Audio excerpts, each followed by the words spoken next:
It's the Karate Orlov Show. It's episode 480. It's Wednesday, December 1st, 2021. We have 0 people watching. It's a wonderful day.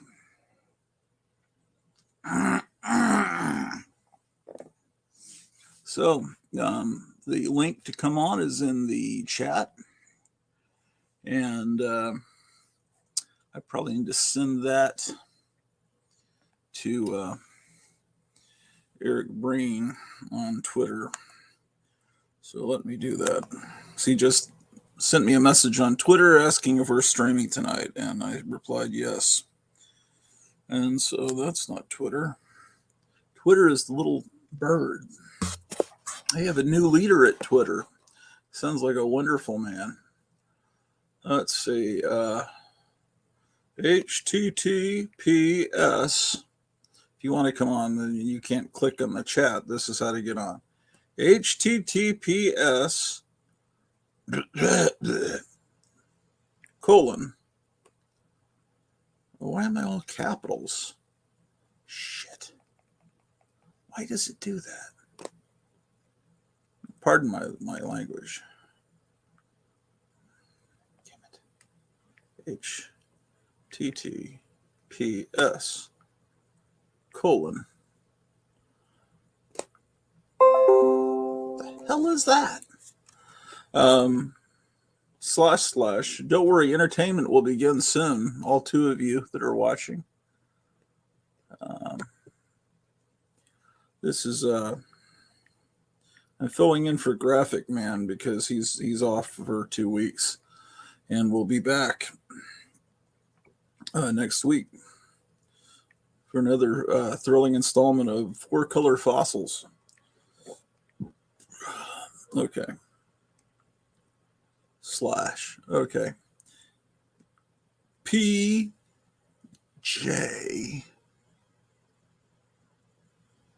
So I'm going to the eye doctor at 8:00 Friday morning to see what's going on. I'm having this weird light sensitivity in my eyes.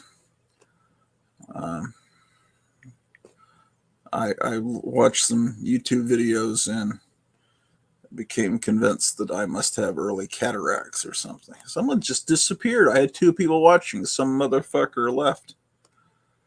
Okay. Well, there it goes. Now Eric Breen has a link to come on. And Charlton66 is coming in. He said he'll be a little late. And that's fine. I was late.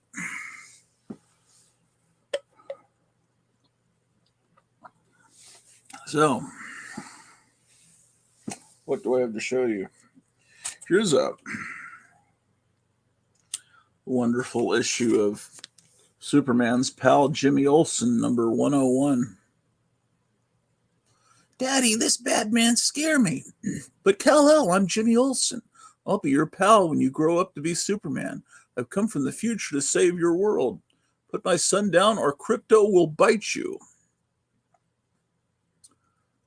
Yes, Crypto is apparently being played by The Rock in some new nightmarish computer animated cartoon.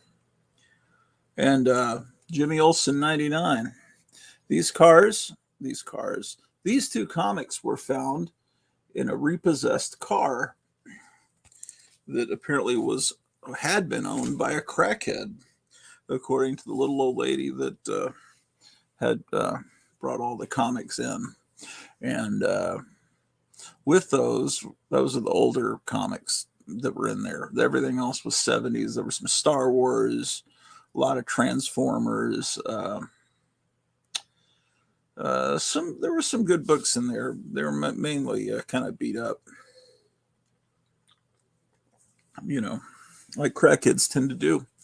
I see there's a new White House Christmas picture up, and Joe Biden has 6 little stockings by the fireplace for his 6 grandchildren. The only problem is there's 7 grandchildren because Hunter Biden had a child with a stripper that is 3 years old, but apparently that child is not acknowledged with a stocking. That would be a real scandal if it was Republican president. But not to get political. You know, they have pig blood in Coca-Cola. Gotham City Comics. Let's see. Spectator says, I sent Breen your link in Twitter. Yeah, I did too. And it actually took. It had a little picture of the StreamYard duck. So I imagine he'll pop on in a second. And Gotham City Comics says hello. Wish Gotham City Comics would come on sometime. We've never actually formally met Gotham City Comics. Hey, in all honesty, those two friends of mine that Gotham City and everyone that do that comic Channel Planet that I showed you a few episodes back, and I had on Squid, and she was here in the studio, and she showed the new comic that they'd created. Her and her fiance. Well, they've got a Christmas issue that's at the printer and will be delivered in one day. And I saw a preview of it, and it's amazing. It's as good as any children's book. Not as good as Dr. Seuss, but it's really good, and it's a little ash can comic that's coming out real soon. So you may want to for your store. Hey, Eric.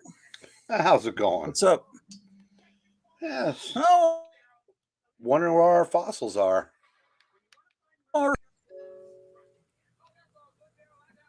What's that?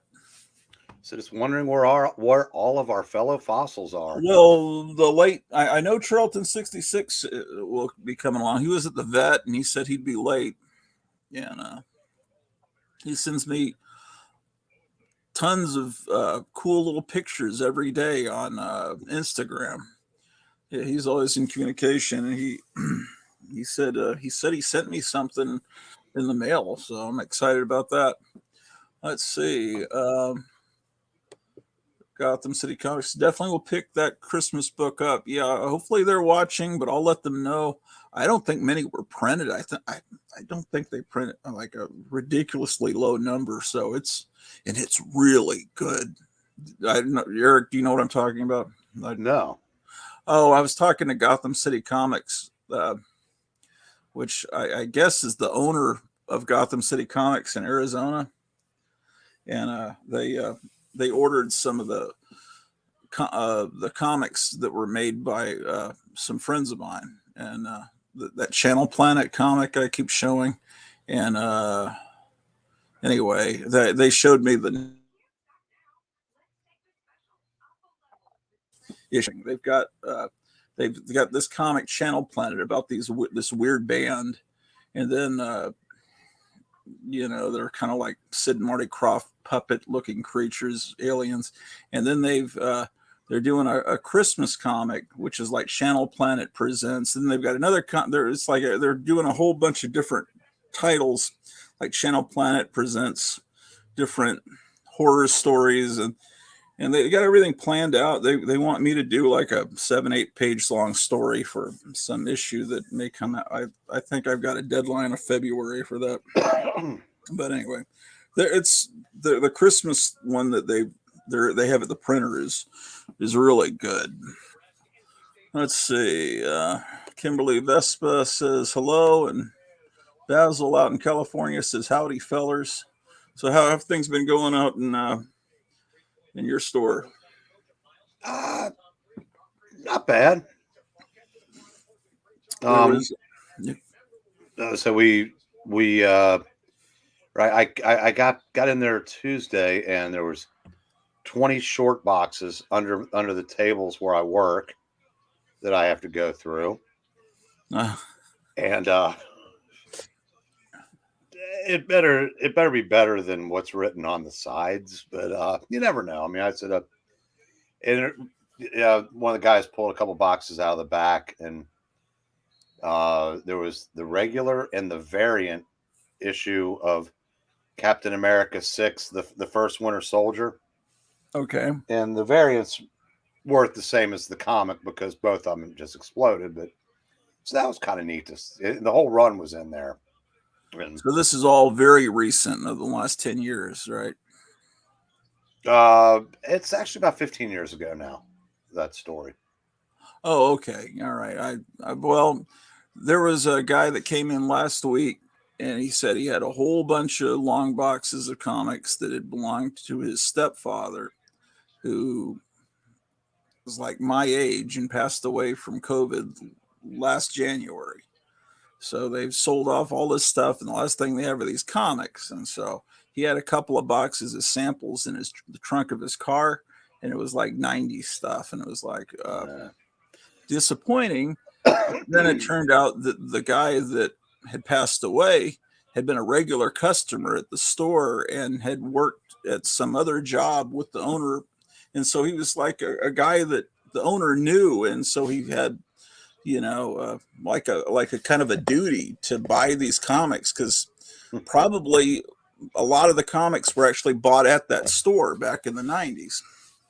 So, and then he says, do you have any older comics? Well, he has these trunks, these real heavy trunks that are the older, this where his prize comics are. So anyway, they made a deal to buy all of it. But then when he brought it all yesterday, he didn't bring those two trunks. And I was like, well, wait, I thought that was part of the deal, those two trunks, but he said, I want to look at them for a couple of months. And because he thought maybe that's like super expensive stuff, because he said he saw a 10-cent comic in there. So anyway, the guy was my age, 56, so I thought there'd be some 20-cent comics in there from when he first started, maybe, but apparently he traveled around with his mom and didn't get to keep much as a kid, so I guess he bought lots of stuff in the 90s. So anyways, he brings the boxes in, and I said, hey, if you want to come back by and take me over to your house, I can look through those trunks and kind of give you an idea. But he said he would come in today at 1 and take me over there, but he never did. But anyway, so it's like going through these boxes, it's 90s stuff, but then I find New Mutants 98 with the first Deadpool and the first and it's in immaculate mint condition, but almost nothing was bagged and boarded. And it was, I almost, sometimes things aren't bagged and boarded and they're perfectly fine. I mean, we believe that things just rot instantly when they're not bagged and boarded, but all these comics, the Mile High collection, those weren't bagged and boarded, and it's just a matter of how they're stored, and I don't know. Yeah, I think that has, and it's a lot of luck also. I remember when I first started out there, these guys came in and they had a trunk, and usually you see somebody like that. By the way, that's my friend Jerry. I'll be showing some books that we just got from my comic shop. Oh yeah. Yeah. So usually when you get stuff like that, it's junk on a stick. This was all Bronze Age stuff, and there were not a back or a board or a bag or board to be found.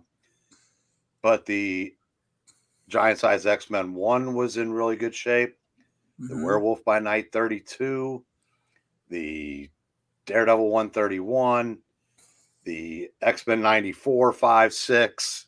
I mean, but there were other ones in there that had just been, beaten down to like a 2.0. So I mean, it's just like sheer luck that the real valuable ones were among the best shape of any of them. Yeah, well, these books were all nice. I mean, you could tell that they were either from a smoker's house, or some houses just kind of have that smell. It was just, I don't know what, it's not really, I don't know what that smell is, but there was a smell to the boxes. But yeah, that New Mutants 98 looked absolutely brand new. I mean, there was if you have to tell someone, there's kind of a spine tick there, and then they see it, but it doesn't, you can't even really see it. It's, but I never would have bought that book when it came out. It's the ugliest cover. Deadpool's like this long, skinny Twiggy with deer legs. It's horrible. I don't know why that thing is. I looked it up. It's like a $500 book. It's horrible looking. I by that time I was on autopilot. I had been buying New Mutants from issue 1, Yeah. and when Liefeld took over, and I was like, ugh. But yeah, I had to keep those sets going. But yeah, it hadn't exploded when I sold, so I bought it for cover price. Probably sold it for not much more, and It's like it doesn't even make sense how I started buying New Mutants when it came out because it was kind of exciting, a new X-Men book when there weren't. But then it's like what happened between issue 1 and those early issues in '98. It's like a completely different book. I mean, it's like what? yeah, Liefeld took over. He brought in Cable, and then just changed it to a And kids that prototype were in the image first team. issues. Oh, sorry. So you froze, so I didn't hear what you said. I, I said, are any of the original characters that started that comic in it by the time '98 comes I around? don't think so. So it just happens to have the same title. Yeah. Oh no, I'm sorry. Rain, maybe the girl that could turn into a wolf. I think she was still there, but I think that might have been it. How is the New Mutants movie? I didn't see it. I haven't either. It has an actress from a TV show that I thought was terrific called The Queen's Gambit. Have you seen that show? No, but I think Jerry, did you watch that? Weren't you trying to convince me to watch that recently? That's where you type something in, Jerry. I thought maybe he was someone you had chained up in your room there. God, that's a horrible thought on every level I can imagine. I mean, I can't really visualize. I only know. I need to go back and watch the videos where you go around your place, but I'm trying to visualize the other three walls of the room. Yeah, he's the guy that he films my videos. Oh, okay. Oh, wait. He's saying, yup, it's good. And God Tank says it was good. I enjoyed it. Yeah, well, I'm just, it's the same actress. I don't know that means that New Mutants would be good, but I don't know if people are saying New Mutants is good or Queen's Gambit. The Pit gets more comfy every day. This Pit. Yeah, I'm sure he's making a funny out of what you said, as if I've got him in a pit somewhere. Oh, yeah. I said, yeah. Well, anyway, you get what you pay for. So that's all I can say. So anyway, I watched. You guys, England team's been busy with a lot of cool shows. Every time I turn around, there's something cool on. There was Jeopardy the other night, and yeah, they finally got me to play around, and holy crap, I was right. I told him, I suck at this. I knew the answers, but it's just like you blank for just a second. But it was fun. yeah. So trying to think what else I found in. The more I look through these comics, the more I realize about when I fell off.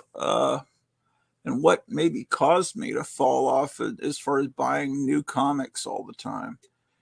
And I think what I see is I think maybe it started when the Marvel TV series started, and I was so disappointed with Spider-Man with Nicholas Hammond, and then it seemed like the art wasn't as good, but I think all the tie-ins with products started to get to me. I don't know, because I bought ROM and I liked Micronauts, but it was like there were so many merchandise things, licensed titles. I bought Godzilla, though he didn't look like Godzilla. I just wish he'd looked more like the Toho Godzilla. And Jeez, what was it? And then Secret Wars put me off just because it was so clearly a tie into a toy line. And I was in college and I had all these friends that I didn't normally have friends. I was always kind of more of a loner. And so we were out, you know, doing whatever in college, and I guess I just kept buying older comics, but I got disenchanted. So I missed out on the advent of Car Spawn and Carnage and all that. Yeah. I did find a whole bunch of well, it wasn't the first Carnage, it was a reprint, but the reprint's pretty expensive too. I found it had a different like silver background on the cover. That was in that collection too. Yeah, you brought up a good point. In the late 70s, between Marvel's fascination for licensed products, because I think Star Wars opened Pandora's box for them. Yeah. And between that and there was an exodus of talent over to DC. Mm-hmm. And the quality, because when I started in 75, I don't think you could find a bad Marvel book. Yeah. But by the end of the decade, there was a lot of just lackluster books. But Shooter become the editor in chief, and it took him a couple of years to fix it. Uh-huh. But if you think about it, when you talk about the greatest runs of all time, everybody talks about Claremont and Burns' X-Men, Mm-hmm. That was great. Walt Simonson's Thor, Frank Miller's Daredevil, Burns' Fantastic Four. All of that was in the first half of the 80s under Shooter. Throw in Denny O'Neil's Iron Man and Roger Stern's Avengers, and I haven't even mentioned Spider-Man. So that it got a lot better through the 80s, but then I think a lot of people love the guy, but I think bringing in guys like the guys that ended up becoming Image.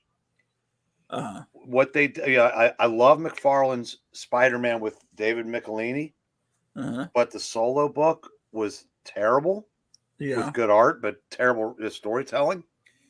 And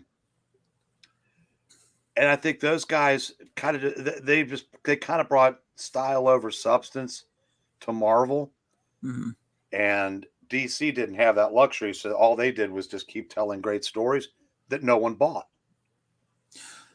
Yeah, maybe it is, and also Crisis on Infinite Earths was really well drawn and well written, but then it like destroyed this whole everything that I loved.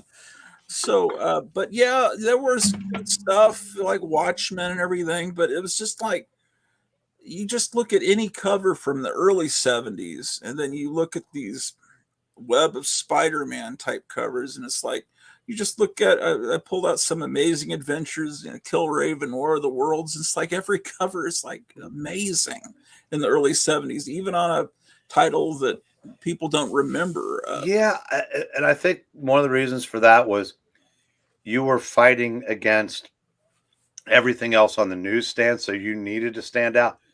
Once everything got in the comic shops, I think a lot of the covers became more almost like portraits or posters, or and not so much telling the story of what you were going to find once you opened it.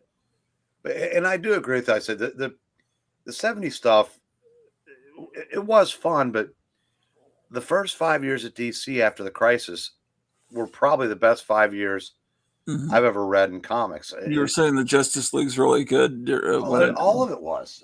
During the humorous era of Justice League is what you're talking about? It really was just so much fun. And they're all really the only character I can point to and say that he might have been better before the Crisis, oddly enough, was Batman.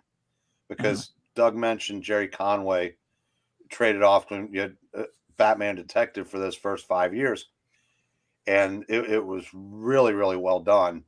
Not to take anything away from what came after, because there's some great stuff after that. But there's just something about those first 5 years of the 80s that with Batman, it was just great. Yeah, I guess I can't really. It must have been about 85 in there when I started to get disenchanted. And by the 90s, everything was just pretty awful to me as far as the art style. Um, but I'm trying to think. There's some titles that I see and I don't know what the hell they are. What is Strike Force Moritori? Is that Um, good? Is I Apparently it's about these guys that I don't know if they take a serum or they get injected with something that gives them superpowers, but it's going to kill them in a year, I think. I, oh next time you do something with us on E's channel, that's a favorite of his. oh is You it ask him, okay? you'll get way more information than I can give you. Okay. And did you ever read any New Universe books? Uh, Not much. Nothing against him, and from what I understand, they've kind of gotten a second life 30 plus years later. But Shooter wanted to end Marvel. I mean, he wanted to just do like a big bang and wipe out everything that had happened, which is What? which is odd considering he had steered them in this great direction that they had.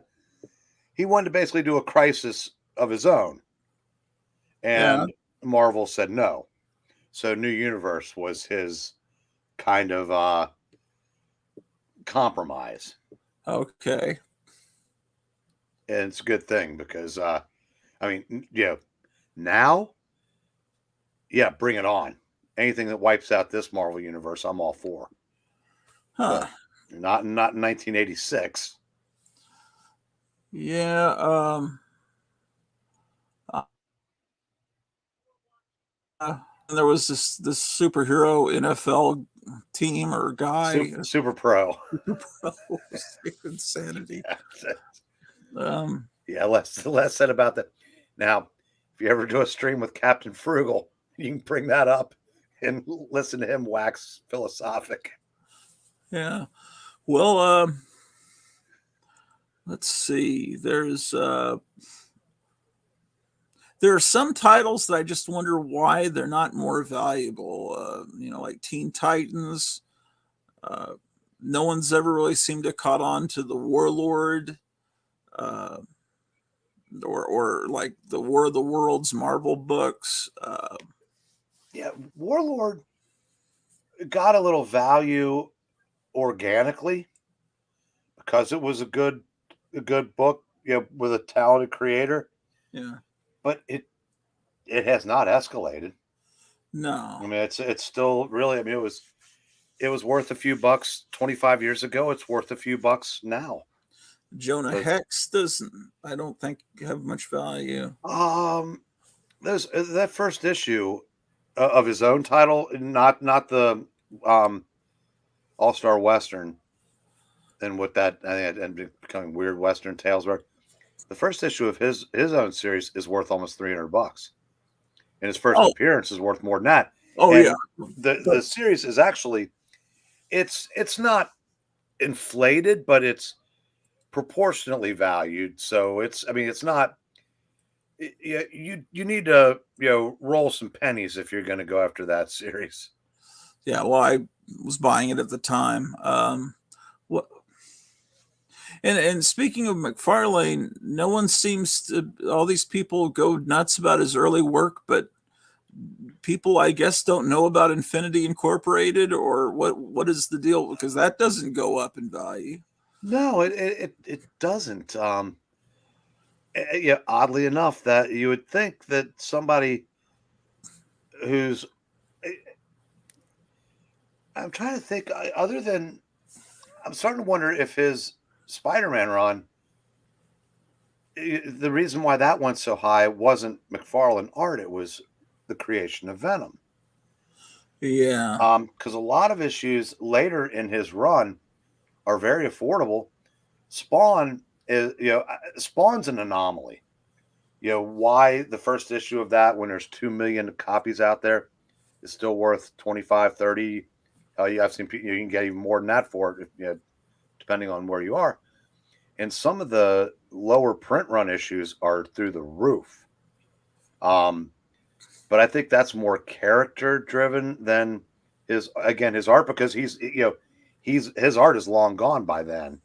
So I don't know. I But think yeah, Spawn was a crossover from just the comic book people to the people that hung out in head shops and just because it was such a demonic looking goblin thing that it just was cool. A lot of teenage boys thought it was cool, even ones that didn't buy comic books. yeah, he definitely appeals to the Venom and Carnage crowd, and that's fine. But I said that's because unlike some of the other people that the industry is catering to, these kids actually buy comics. Yeah. So I'm not gonna fault anybody for buying a bunch of characters like that, because they are supporting the hobby. Um, but and right now Todd McFarlane is doing something that would seem to be something so simple. Care about what you're doing and treat your fans with respect, and they'll love you. I mean, he's had his comic career. Not that he needs it, because his toys have made him a gazillion dollars, but he's the most popular creator in the industry, probably again. Yeah, he's doing a Spawn universe. Yeah. 30 years after think about all the Image titles that you can't think about because they're so far down the memory hole you can't bring them back up. And he's doing another Spawn universe based on the resurgence in interest in his characters, because he cares. It's amazing what fans will do when you don't call them whats. Yeah. Yeah. He's assume there's a paper shortage, but he's if there isn't, he's created the illusion there is one by announcing. I've heard that he had announced that he's not going to do any reprints of his or second printings of his books because of a paper shortage. And so now everyone's saying there's a paper shortage, but I'm sure there is because of the president. Well, I can promise you don't need second printings of King Spawn, because it sold 600,000. What in reality, it was one of those deals where to get the exclusive variants, you had to take all the other ones. So I'm sure your comic shop has boxes of King Spawn #1s laying around somewhere. I don't know if they participated in that. I know we do. But either way, I said it's that's something fans are genuinely excited for. Yeah. And it's nice to see when so much of the industry is catering. It's weird. When I was buying comics every week, I would go in and just, and I'd bring a pile to the counter every week. Uh-huh. I'm the guy they threw away. And now they agonize over what one book can they get that, fill in the demo that I, make fun of. The one book they might have enough money for. I just don't get it. I will never understand that. And so they've started a bunch of titles over again last week with Hulk. And DC, who has become just, I mean, they've gone so far left and catering to that crowd that generally does the younger demographic doesn't necessarily have a lot of disposable income. Yeah. Or if they do, they spend it all on Uber Eats. Yeah.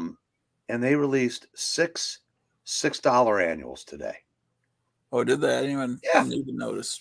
So, and of course, even the ones that were on long running titles, they're all #1s. I mean, think about it. That's $36 before you even start on the rest of the books that were out. Even if you are buying weekly comics, that's just like, that's ridiculous. Well, yeah. I don't know. It's just there was a comic that looked mildly intriguing And then I looked at it, I scrutinized it a little bit more, and I said, "Oh, forget this." It was a Wonder Woman history book, and it's like it looks kind of psychedelic. You looking through it, it's like maybe this would be interesting. And then I see a 2-page spread of the Greek gods and goddesses that they've made it inclusive because the Greek gods and goddesses were all one skin color. So they've got this giant fat woman that's one of the I don't know what, I don't remember the Greek goddess that was just this giant fat woman. Yeah, that's the goddess Aphrodite.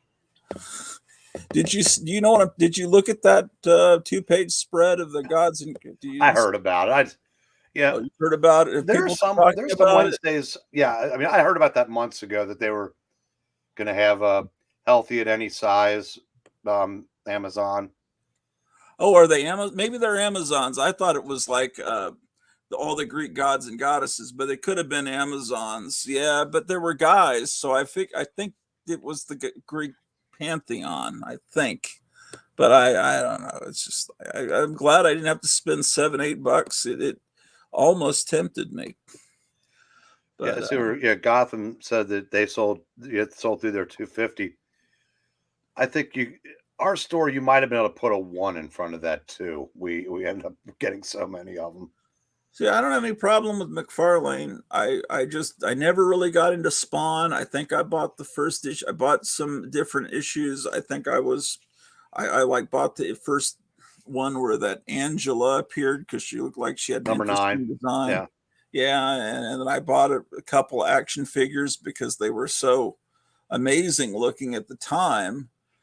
Just like when the first He-Man figures came out, it's like, wow, they really are sculpting this Conan ripoff line of toys really well. And then there were comic books, and then there was a cartoon, which to me ruined the whole playability of the toys, which came out first, because then a kid could come up with their whole scenario of who these characters are, and then they have this awful Filmation. Not that Filmation's a bad studio, but it's just a very pedestrian idea of who these characters are, and to me, of course, I was in college. I wasn't the target our audience for all that, but it just would have been better. Did you play any He-Man drinking games when you were in college? How does that work? Apparently, if each episode there was certain things that happened every time, and you'd have to do a shot when that would happen. Like one of them was the moral, when it got around to the moral message, because you knew there was going to be one at some point. Oh, yeah. Well, that was in all cartoons. And there's just a couple other things that apparently happened in every one. I didn't, I didn't know, or I didn't participate in that. I was too busy drinking to everything else, apparently. But well, yeah. And I remember when the G.I. Joe cartoon came on, I remember like walking through the room and thinking, this is better made than most cartoons today. And I realized, oh, okay, well, they're getting around the fact that they're shooting guns by making them all laser guns. So it's okay to shoot a laser, just not bullets. and I don't think it was until the Batman the Animated Series that bullets were actually used in children's animation. And there's a new Batman from the original, some of the original creators cartoon coming. But when I watched that day-long DC extravaganza where they're previewing all their characters, I don't remember if it was Paul Dini or Bruce Timm or one of the main guys was saying, yes, and this one's going to be very inclusive and diverse. It's like, oh, I thought the original show was inclusive and diverse. So okay, so he was commanded to say that by DC, obviously. I just don't know. So Lead Paint has the right idea. Let's see what he said. I went to my comic shop today. Yeah, absolutely. I don't ever see copies of Ghost Luckily, I have tons of them from when I was a kid. Yeah, that's what I've always done. I don't. Why would I buy new stuff? 45. Yeah. Yeah. Yeah. I that's what I did. I just started going into comic shops and buying old books, and then I remember I was trying to put together as many of the 60s Doom Patrol books as I could, and I was loving them. And then this is in the 80s when the new Doom Patrol, the artsy art school Doom Patrol was out. Grant Morrison. Yeah, That yeah. And one. my friend was buying those, and I said, "You need to get these older books. They're so cool." But he was very snooty, and he needed to get these, the snooty. I don't know. I'm not saying they're bad, but they're not very well drawn. I did not like that. Even though I know Grant Morrison was a fan of the original series. I just I like the original series. I like the '80s one before he took over. Oh yeah, yeah, yeah. Yeah, it's fine. This past Monday, Wes, Joe, and myself, we did a retrospective of Doom Patrol 86 through 90. So that'll be the next one coming. Well, it should be released probably next weekend. Please watch, everyone. It's our lowest. It's Wes's lowest viewed videos that he makes, probably because they're long and it doesn't have any graphics. It's just three idiots talking. But well, I love just talking shows because I'll put on headphones and it'll just be like a radio broadcast. But I love the Doom Patrol and Metal Men, and I tend to really love these titles that nobody else really collects, or at least at the time there weren't people collecting it like in an insane way. Yeah, Joe, the young guy, he's a comic book writer. He did that Beckstar book that you guys, I don't know if you guys carried that or not, but I don't know. He's 36 or 7 years old, and he knows as much, if not more, than I do. It's absolutely amazing how much this guy knows about comics and comic history. That also helps that being in the business, he's met just about everybody too. But it's, I said, he's great to do these retrospectives with. The guy that hosts it, Wes from Thinking Critical, it's all new to him. Yeah, because he got into the hobby very late in life. So he goes back, like for Joe and myself, it's revisiting classic stories. For Wes, it's getting them for the first time. And, and it generally likes what we come up with to do. But I tell people that get disenchanted with comics is that, the new stuff, go back and watch some of those retrospectives or just look to see what ones we did. Trust us and go out and seek out those stories. Yeah. I was one thing I didn't know Roy Thomas had done the Iliad and a few other classics, multi-part adaptations of them. I didn't either, but that doesn't surprise me. I don't know where he must have found the 36-hour day. Yeah, and he still looks like he always did, even though he's I think a year older than Joe Biden. Yeah. Yeah, he lives out on a farm somewhere. I said that would be the crowning achievement of the Four Color Fossils if we could get Roy Thomas on. Oh yeah, I mean, there's a lot of people. There was some podcast I found on YouTube. I forgot who it is. I just discovered it a few days ago, but they bring on some of the most interesting people. They just had on Ron Dante, that was the voice, that was the Archies. Basically, they had on like one of the Banana Splits. I think the guy that wore the monkey suit. I mean, it's like I can't wait to listen to that and hear his stories, and just interesting people that you would never think of interviewing. And it's like Well, there's not many of our pop culture, heroes with the biggest air quotes I can make, still out there. And so that's cool that this podcast gets some of these guys, even if they're not the A team, but hell, most of them are gone. Yeah, let me see if And I can't find that. I put it in my memory.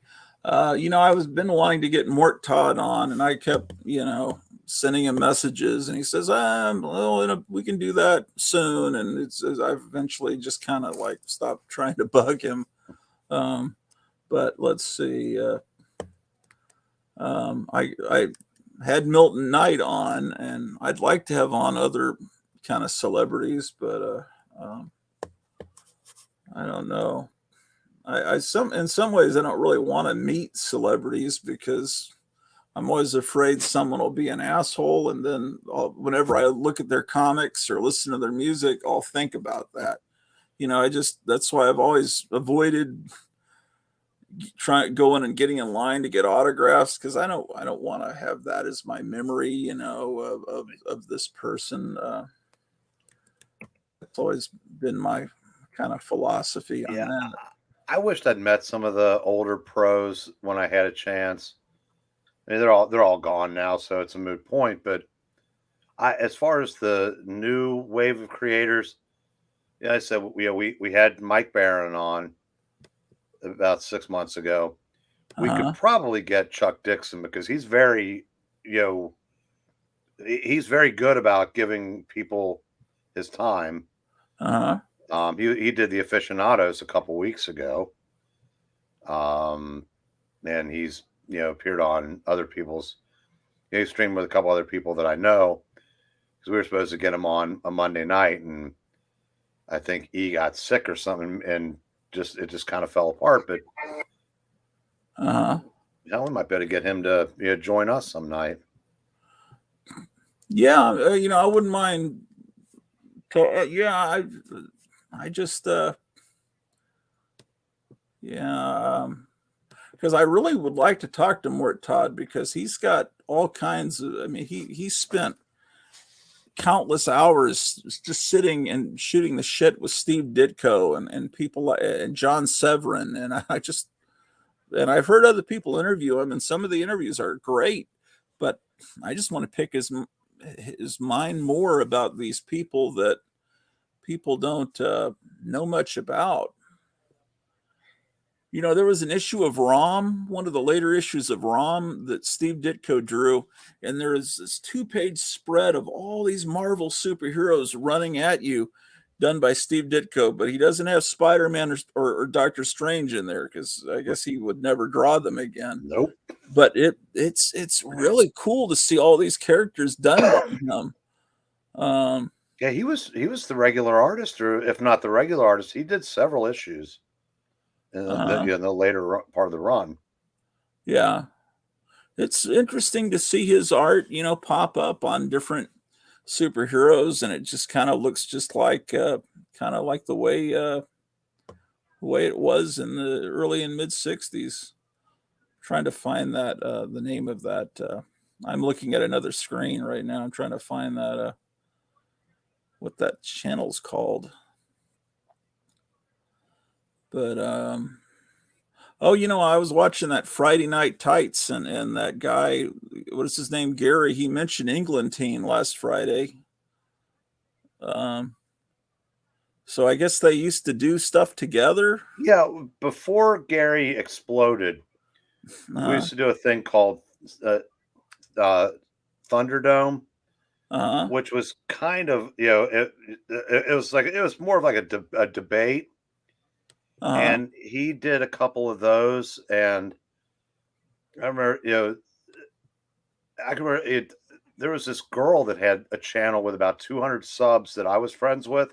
uh, In fact, I think she did a 200 subscriber stream, and Gary and I were both on that. It's the only time I've ever met him. uh, But there was a time when he would do those things. Now he doesn't have time. I mean, hell, this is what he does now is a full time and then some. But yeah, and at that time, Englentine had more subscribers than Gary Oh yeah, by yeah. a lot. Yeah, he just mentioned, so I don't know what context it was. He said, "Oh, that's like the England days or something." It seemed like he was mentioned in a favorable way. Yeah, Uh, there's yeah, I don't think they've never had a problem with each other. And wasn't just some guy on last week also? who is that? He's the guy that he's his avatar is that guy with the mask tied around his head. That it's a cartoon avatar. He was in the thumbnail, real big, like basically promoting that he was going to be on. He might have been. I guess I just didn't. I don't.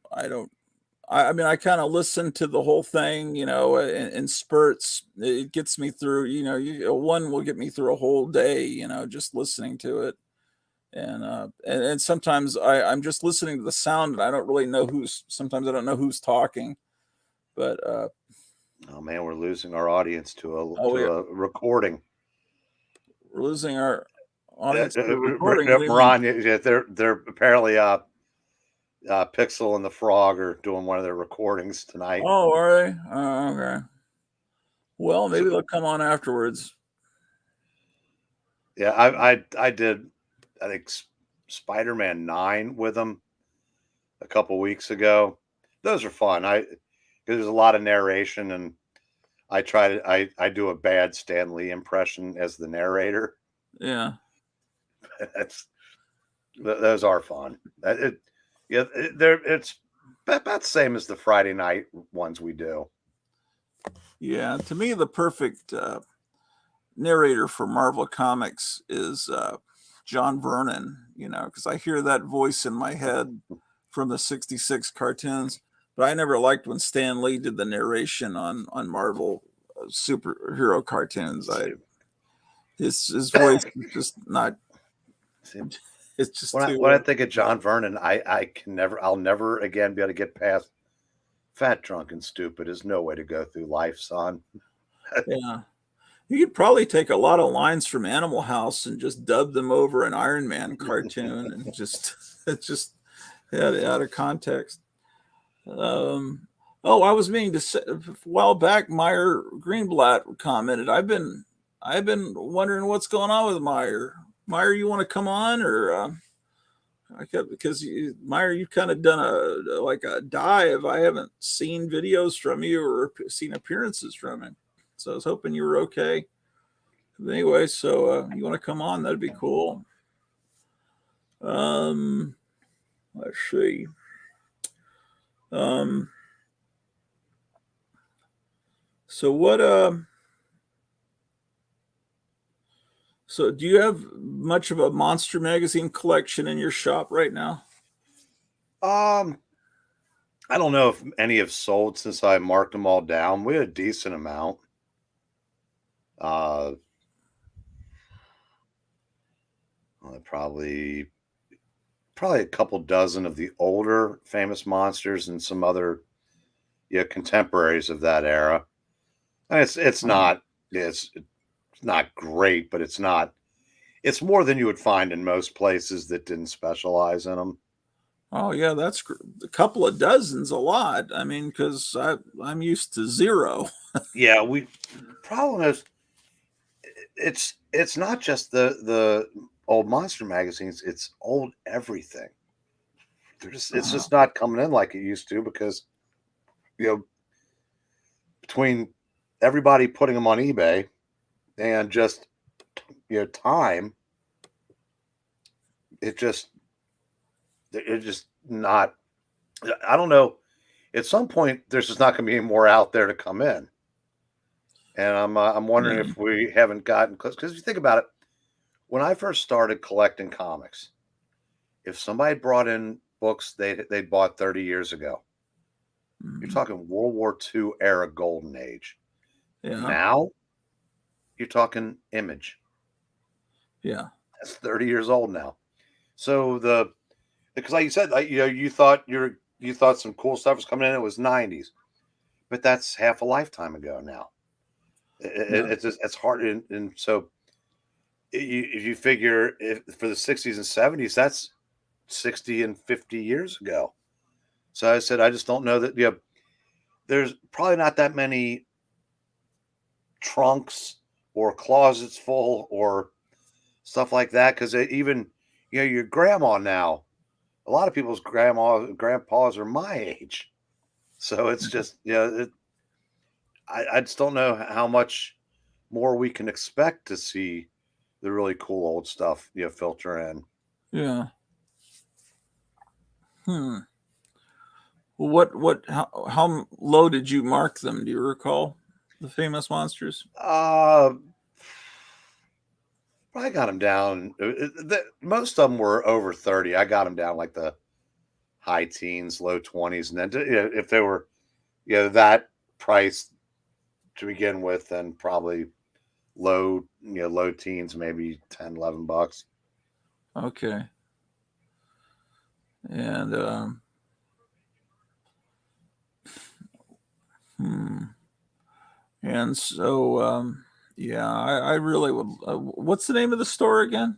Comic book world. Yeah. Yeah, I'd like to go there someday. Um, we're still looking around, trying to find a place to move to. I don't know if we're going to make it before. Who knows what happens? Um, so just oh, that's what Meyer's saying. Hey guys, I'm good. Gratu, thanks. I've been focusing on other stuff, but we'll be back to YouTube soon. Oh, that's cool. Did we hear anything from Strange Life or Jambo or those guys Oh, check anyone tonight? Strange Life likes to be contacted by email, and I didn't do that. And I just put the link in the chat, and I sent it to you through. Yeah, um, yeah. I should do that. I'm not very good with, and my eyes are screwed up right now, and I don't know what's going on. I'm gonna go into the eye doctor, the ophthalmologist on Friday morning and see what's going on. It's like at night, every pair of headlights is like flared out, Yeah.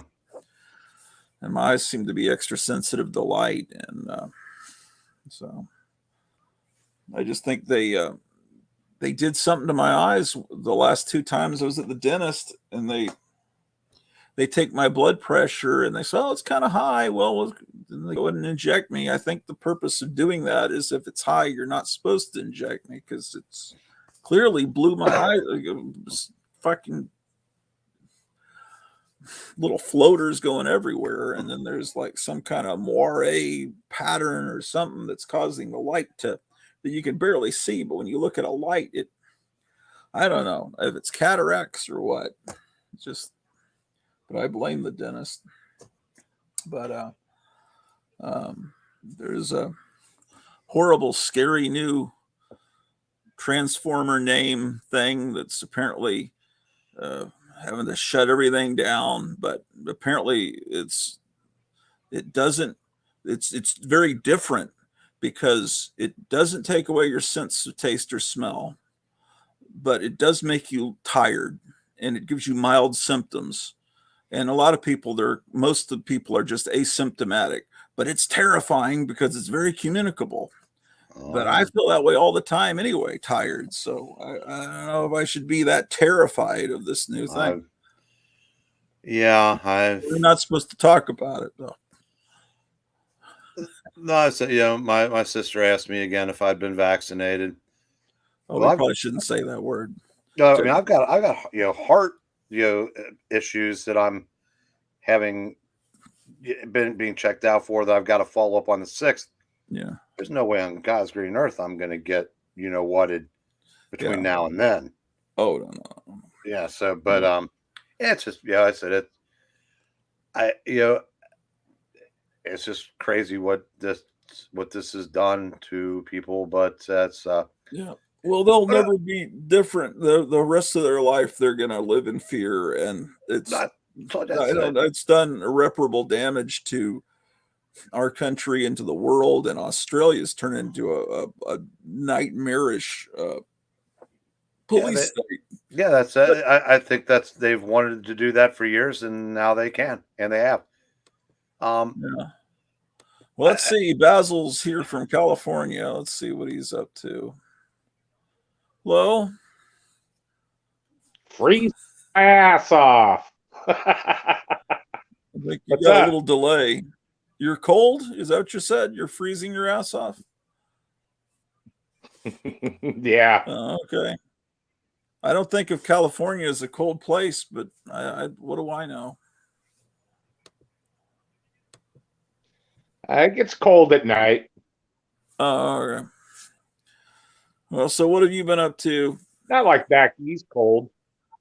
Not much, man. Just was putting a bunch of stuff on eBay and seeing you guys came on and decided to jump on and say hello. I haven't seen you guys in a while. Yeah, so what are you selling? Oh, just a bunch of letterheads, old whiskey letterheads that I picked up years ago, and just crap like that. No dynamite. Like I wouldn't. You guys would be the first to know if I came across any kind of comic books or anything like that. So. Well, that's cool. Hey, have you heard, Eric, that comic book boards have doubled in price? Backing boards. I didn't hear that they doubled, but I know they've gone up. So to the point to where, the guy I work for has asked me to. I was doing a lot of books at a certain price point. He asked me to raise those to help cover the cost of the boards. Yeah, some stream I was listening to on YouTube, they said that it's common practice if you put a board in a back issue to knock it up $1. Is that not $1, but it's like a quarter I can see if you're going to put in a back and bag. But I haven't seen anybody mark it up $1 as a result. I don't know where I heard that. I listened to a lot. I mean, that's possible. It'd be like the equivalent of shipping. Because what you're doing is ensuring that the item is in more secure condition. So yeah, I mean, most comic shops used to be they just put the comics in bags, and then in the early days they weren't in anything, but they were just you'd flip through them and they didn't have bags. But and I remember. When at a certain point, I remember the clerks asking me, "Do you want a board with that?" And I would think, "Well, why would I want a board? It's like it's another expense." But now it seems like it's something you got to have as a board. And I mean, obviously, we bought some stuff the other day, and they were in current size backs, and we like to use silver, so there's a border on the books. Yeah.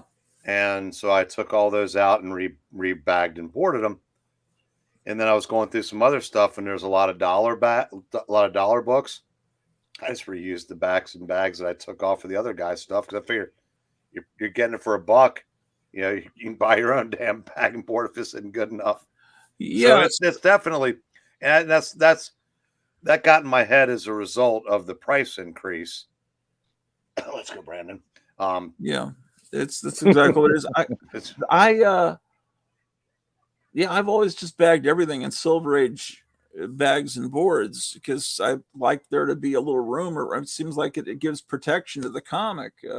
I go next size up. I use Golden Age for Silver Age books, and then Silver Age backs for Bronze Age and up. Because I say this is like. That's a Golden Age bag and board on a Silver Age size, and it gives you a nice border. So I like that. Is the border aesthetic or for protection of the book? Either. Both. Yeah, both. Yeah. Okay. You lose. I mean, some of the Golden Age books are so wide that you don't even have a border left on those. Right. Oh yeah, I know that. I don't see Golden Age books where I'm at, and most stores don't carry Golden Age bags. Do the same thing in the record shop. For years, we just used the standard, I guess like you guys had like we just a slip over cover plastic, for LPs. And then all of a sudden they came up with this stuff that's like you guys use for comic books with the flip back, with the sticky crap, and man, kids just went freaking nuts. I mean, it was like, it went from, cool record sales to all of a sudden it was, I guess, in the aesthetic of it, made the records, it looks better. And the kids, like, I don't know, they just feel like it's new or something, like when they're buying. And I can tell us it's getting real ridiculous in the record shops now. The kind of stuff that we sell, I mean, I just went last week and worked for a day. The kind of stuff that we're selling was just boggles my mind. I mean, we'll sell like Andy Griffith records now, stuff that we used to throw on the back porch. I would never thrown that on the back porch. Not you, but I mean, as a record shop, you can't keep that, man. I mean, you've got to, your limited sale brick and mortar. We don't have the room, and the stuff just didn't sell for years and years and years. We'd have a bottom bin, and it would just sit in there, and it would never sell. You could put 10 for $1, and it wouldn't sell. Now it's ridiculous, $5. So I don't know what's happened. I think because of the pandemic. The pandemic generations discovered records because they're being told, and hopefully they're just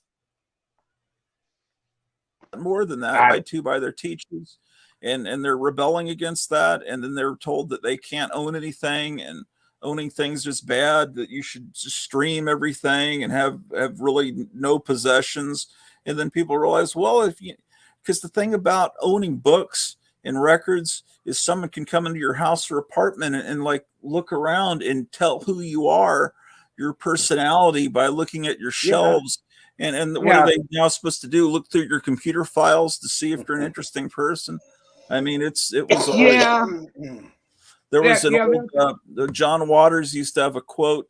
If you invite it was a little vulgar. It's something about if you see someone doesn't have books, or you go to someone's house and they don't have books, don't fuck them, or something like that. It's like people that don't have books. It's weird because most of the kids that come in are cucks. I mean, I'll just tell you straight up. I mean, compared to our generation, when you see them, they come in, it's unbelievable. I'll tell you what it is. I did this little Spotify playlist because I saw these young kids doing it. And it's like, how does this kid that's 22, 24, 30 know about all this stuff that took me decades to learn about? And it's just like they like a couple of songs, and then it gives them recommendations to the point where a week later, they've got a playlist that sounds like it was made by someone that's in their 60s that lived in that time period. And so, like they've got this playlist, and I say, hey, why don't you try Travis Wammack? And he types it in. It's like, wow, this is great. And how about Davy Allen and the Arrows? And here, listen to the first record by the Modern Lovers. And it's like, wow. And I just amazed, I'm going to play you something. This is a blast from the past. This came in that 1 second, Basil. That collection of 3,000 comics that was bought the other day. It was bought for $700, and just that one first Deadpool is a $500 book. But in there was some unused bags, comic bags, but they'd already turned yellow in the package. This is a blast from the past. This packaging. Remember that? That's 80s, right? Yep. That's what I remember buying. all of you guys that have been around for a while, the 4-color fossils, all 3 of us tonight will remember buying these. Wow. That's I actually chunked it in the trash, but I took a picture first. I mean, what am I can't be I guess I could have saved it and taken it home, but you know. Well, I don't know if you guys, let me see if I can get this up here where you Those old bags, when you do they release some kind of chemical into the air? It seems like you bag enough old comics and it's like you're breathing in something toxic. And your fingers feel like you got to wash your hands because it's like, and then that old tape. I don't know if you'll get a copyright strike for this. Well, do it then. Okay, just play it for a real short time. I mean, it won't be a strike. It'll be a strike. No, not a strike. It'll be a claim. I'm going. I'm trying to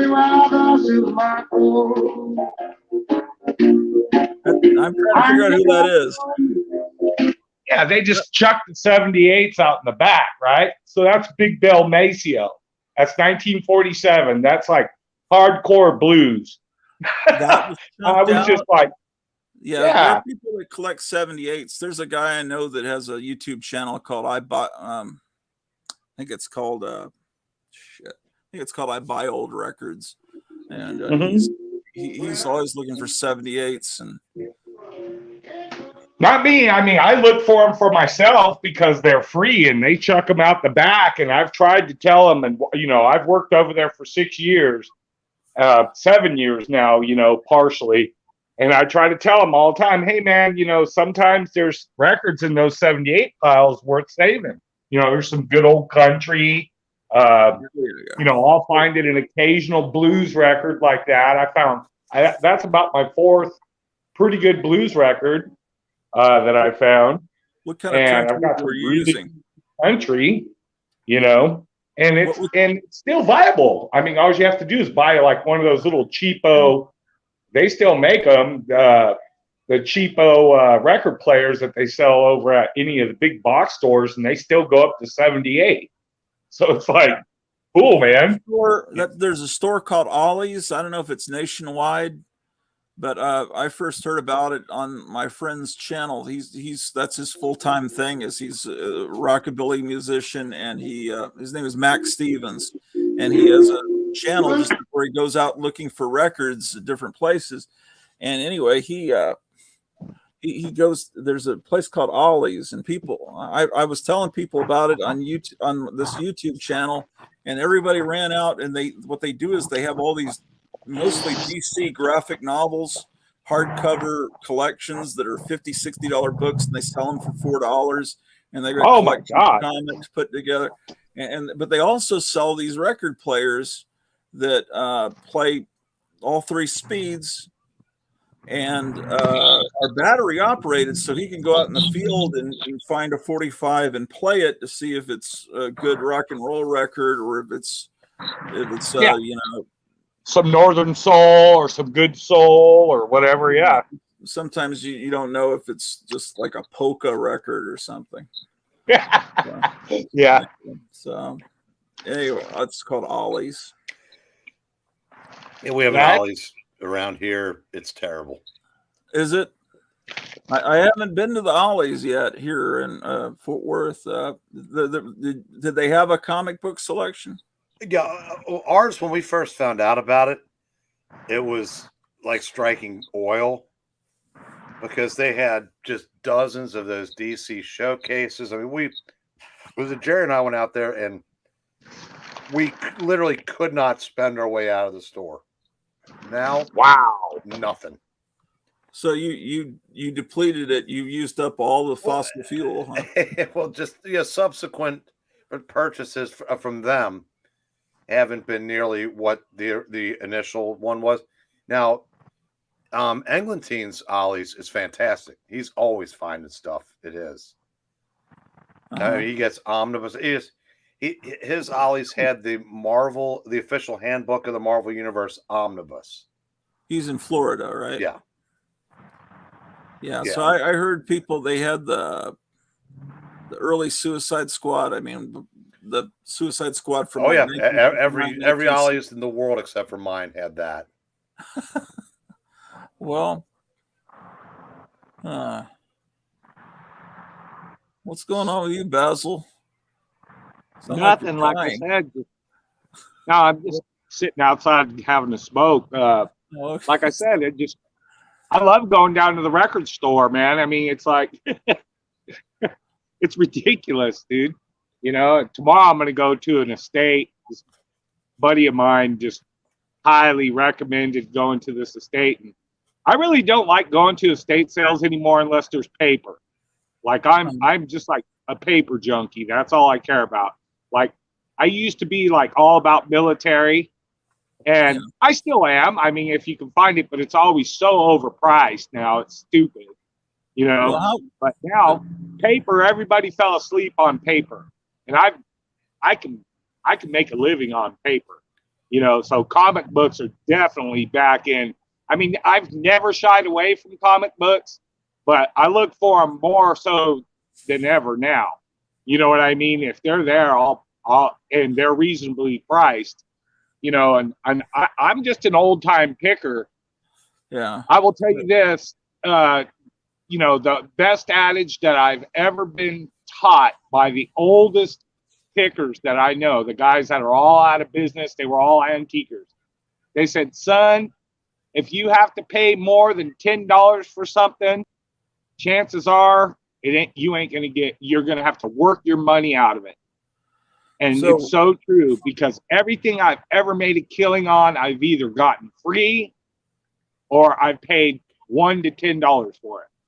Anything else, if I paid more than 10, 15, or $20 for something, you know, you got to work your way out of it. So you know what I mean? I don't know picker terminology, but paper refers to any paper. Because I used to, you know, old letterheads, like that stuff, that old comic book stuff that I showed you guys before. Just, you know, I'm used to hearing paper refer just to movie posters and movie memorabilia. Yeah, no, it's just paper in general. I mean, I went to this one estate sale, I don't know, it was about 2 weeks ago. I know these people have lived there forever and ever and ever. I know. Yeah. I mean, since I was a kid. And when I walked in, it was, you know, it was the second day. And I knew all the cool 50s toys would be gone. You know, you guys, the people that are in your guys' genre, they just light that stuff up in this town. You know what I mean? Comic books, they light them up. 50s toys, 60s toys, 70s toys, they light them up. So I have to shift gears. You know, I've had to over the years. You just figure out what other people aren't dealing with. And so I went in there and I did just fine. I think I spent like $9 and I got a box full of paper, and I think I've already made like $180 off of like 2 pieces of paper out of there. You know, so cool. I'm like, yeah, I mean, I'm happy with that. That was kind of a Merry Christmas for me. You know, I was like, cool. And I didn't have to spend jack and piddle to get it, you know? Yeah. So that's cool. Yeah, it's an interesting hobby. I mean, I have my own stuff that I still, you know, stash. And like today I broke out some of my stash because, you know, I want to gear up for the holidays. And I had some really cool whiskey letterheads from the turn of the century, you know, 1890s. And man, I put like 3 of those up, and they were not in too great a condition neither. And like instantly 40, 50 offered $40, $50, $80, you know, for one of them. You ought to give us your eBay handles so we can look at some of this stuff. Yeah, I will. Here, I'll pass it to you. Yeah, cool. There, what is it? It's Ain't No Newbie 76. Okay. Hey Eric, was there a new Brubaker comic last week? I thought I saw his name on an actual real, you know, comic book. Not that I'm aware of. Maybe it was some other Brubaker. I saw an actual comic, not a graphic novel, last week. I don't know. Maybe someone in the chat knows. All 5 people watching. Yeah. It was something. It said Brubaker. I thought, oh, this must be that Brubaker. I don't remember what it was. No, but were you watching on East Channel when I showed off my new $10 purchase? I don't know. I mean, I haven't had a lot of free time lately. I try to catch things when I can, and then I have to share the TV with my wife, you know, and sometimes we don't agree on what to watch, but Check this out. oh, wow. Nice. Oh, that's real cool. I would have scored that for $10. Yeah, that's real early too, before, you know, Yeah. they have the definitive colors for, you know, Yeah. like Barney's outfit and everything. Was that a walk-in? 1961. Mm-hmm. Yeah, Was that a walk-in? What do you mean walk in? Walk-in. What Did does it that come mean? into the shop and buy it, Oh, or did no, you just no, buy it at the yard sale? We went to, and I'm not referring to myself as more than one person. Jerry and I went to Trader's World Sunday, and there are 2 guys there that sell comics, and this guy has other stuff, obviously. And we got talking. He's a huge Flintstones fan, and yeah, it's obviously I kind of like Fred myself. And Absolutely. when I saw that up in the corner, I thought to myself, yeah, he had 2 different. I think he had one for 30 and one for 10. And I go, if I don't drop the 10 on this, I'm gonna kick myself all the way home. Yeah, I mean, absolutely. after I've shown it on a couple live streams, I don't know what I'm gonna do with it, but you know what? I don't care. Hey, Yeah. $10. Yeah. You know, that's nothing. Does it Yeah, have those- everything inside of it? All the pieces complete? He says it does. Nice. That's really cool, man. I dig it. I like the Flintstones. I always liked them when I was a kid. There's a place in an antique mall over in Dallas. I haven't been to it yet. Let me Oh, okay, what they're trying to get me to update Windows. Remind me tomorrow. Yeah, let me share the screen. Because it's it looks interesting. It's like a kind of a horror related booth at an antique mall. Is that showing cool. up? Yeah, I can see it. Let's see. I mean, let's see what they have. Look, I'm used to looking at this stuff on my phone. I get okay, so that doesn't interest me. But So while you're looking that up, the Brubaker book, was it called Friday? could have been, yeah, maybe that's. It seemed like it had a pink cover. Well, yeah, maybe they're releasing it in comic form because the little trade, which is smaller than a floppy, that came out a couple weeks ago. It's his first foray into YA writing, and we're going to do that at the end of the month. It's the trade. It's like 3 issues, is white with some kind of drawing on the cover, but I didn't know that they'd released that as a comic also. Yeah. Let's see if I can. How do I make this damn thing bigger? Anyway, this thing is obviously they've taken this magazine and they've blown it up into a poster size thing. Nice. Because that's a comic there in 7-Eleven cups. So it looks like this place. I don't go over to Dallas very often, but this one doesn't look very good. There's another one that's the Creature from the Black Lagoon that I have that's much better. I'm just looking to see what he's got over there. See, there's the creature. It's meant to look like it's coming out of the ground, but if you put it on the wall, it looks like it's kind of coming through the wall. Pretty cool. Yeah, I don't care about these posters. Yeah, I kind of want to get my buddy. I have the old timer that works at the record shop. I call him that. His name's Pat May. Yeah. That guy, Gratu, that guy's whole house is like your house, Yeah. except he doesn't do comic books, but he does um, like Hollywood film art, Right. and it's his place is amazing. Like he has he has this one room we call it, it's called the girly room, and you go in there and it's all the Bachelor records. He has them all up on the Right. wall, all presented. You know what Bachelor records are. Sure. Um, he has like all kinds of movie poster art. Some pretty old and rare ones.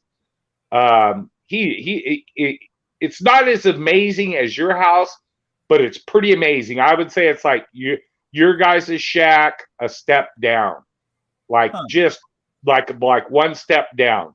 You know what I mean? Yeah, he's made And posters out of but those. he's got some stuff that you guys would dig to see. I know for sure. I mean, he gets off into some really quirky pop culture stuff, stuff that you just don't see every day. I actually told him, I said, dude, can we go over to your house and do like a live stream, like you guys do? And just I'll put it on my YouTube channel. I won't even, not a live stream, but I'll do like a canned episode and just like Uh-huh. go through his house. Oh, dude, you guys would dig it, man. Some of these posters are reproductions, clearly. The ones that, well, obviously. Yeah. But, like that there, even though it's a reproduction, would look cool framed up. Yeah. But he has I saw a picture somewhere in here where he has like a magazine rack filled with monster magazines. Oh, tight. Those are hand painted. I don't know what those are. I'm trying to get a sense of scale. Button. Yeah, he sells a lot of little replica posters. But I better check and make sure no one's waiting to come on. Oh, nope, no one's waiting to come on.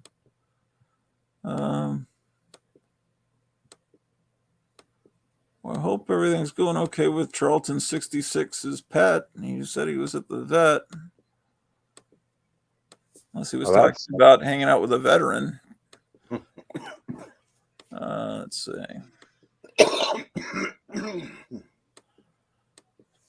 Boy, when Reanimator came out, that sure was a revelation. That sure was a great movie to see in a theater. Yeah, it was. Yeah, that movie tripped me out when I seen that. Oh, wow. Look what he's done there. Holy shit.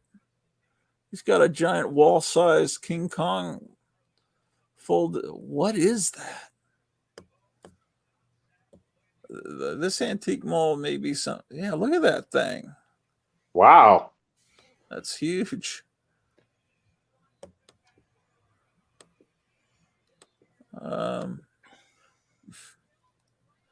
This must take up some space in that antique mall. That dude's definitely got money pouring out his rear end, that's for sure. Well, possibly if the stuff's selling. Oh no, dude, you'd be surprised, man, how many people got, they got money flowing out their rear end. They got nothing better to do, so they just decide they're going to sell junk, and they put out the extra stuff that they have. Well, yeah, I don't know what's going to happen soon as things get more and more expensive. And I just wanted to find those magazines. Ooh, cool. Oh, that's new, but it's still pretty cool. Yeah, that's pretty neat. I've never seen these things. They're like old style Halloween decorations, but based on these new monsters. Oh, I've seen those for sale online.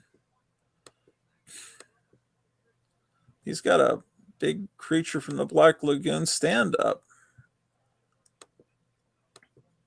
Well. Yeah, I'm gonna have to do a couple. I'm gonna do a couple of canned episodes of undisclosed locations for you guys, man. I'm you not. ought to do a tour of your record store and do a tour around your town. That would be interesting.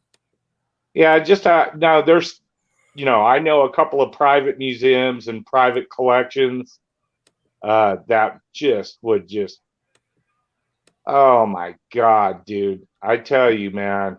Yeah, my Fresno friend's collection, he passed away a few years ago, but his collection was unparalleled. And he bought up a bunch of the Reynold Brown paintings for the 1950s horror movies. He had the tarantula, the original art, the original painting for Revenge of the Creature, and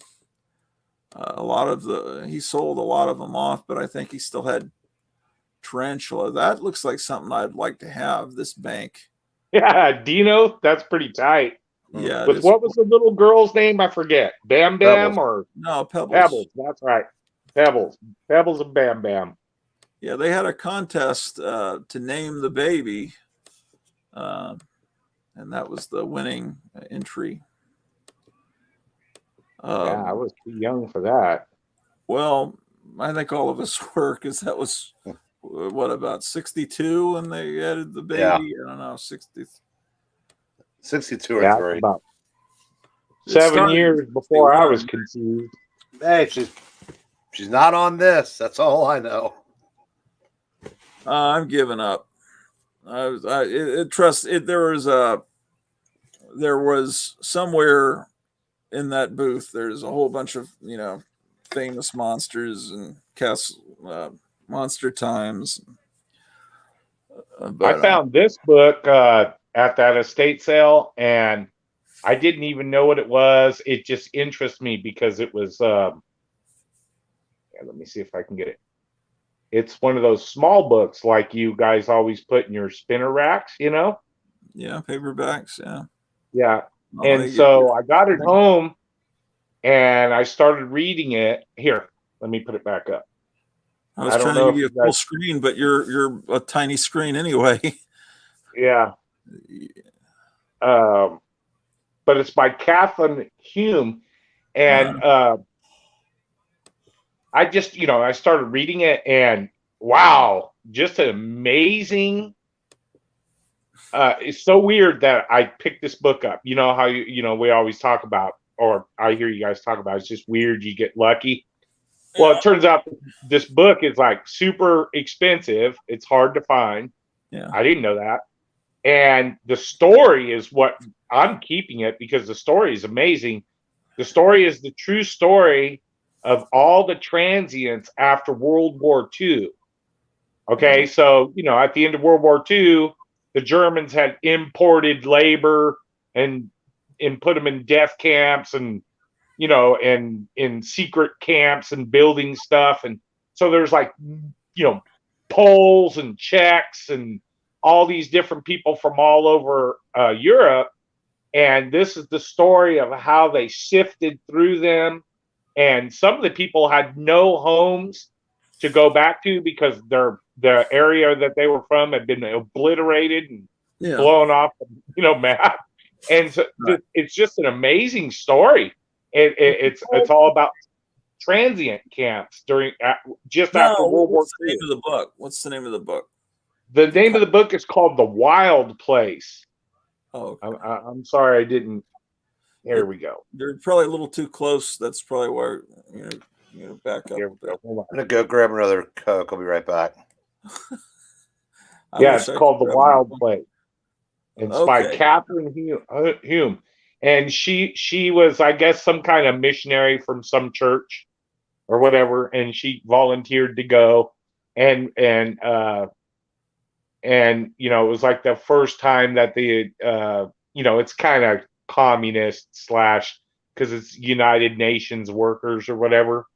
So, but anyways, it's amazing. It's an amazing story though, of like how they dealt with all these millions of people that were transients.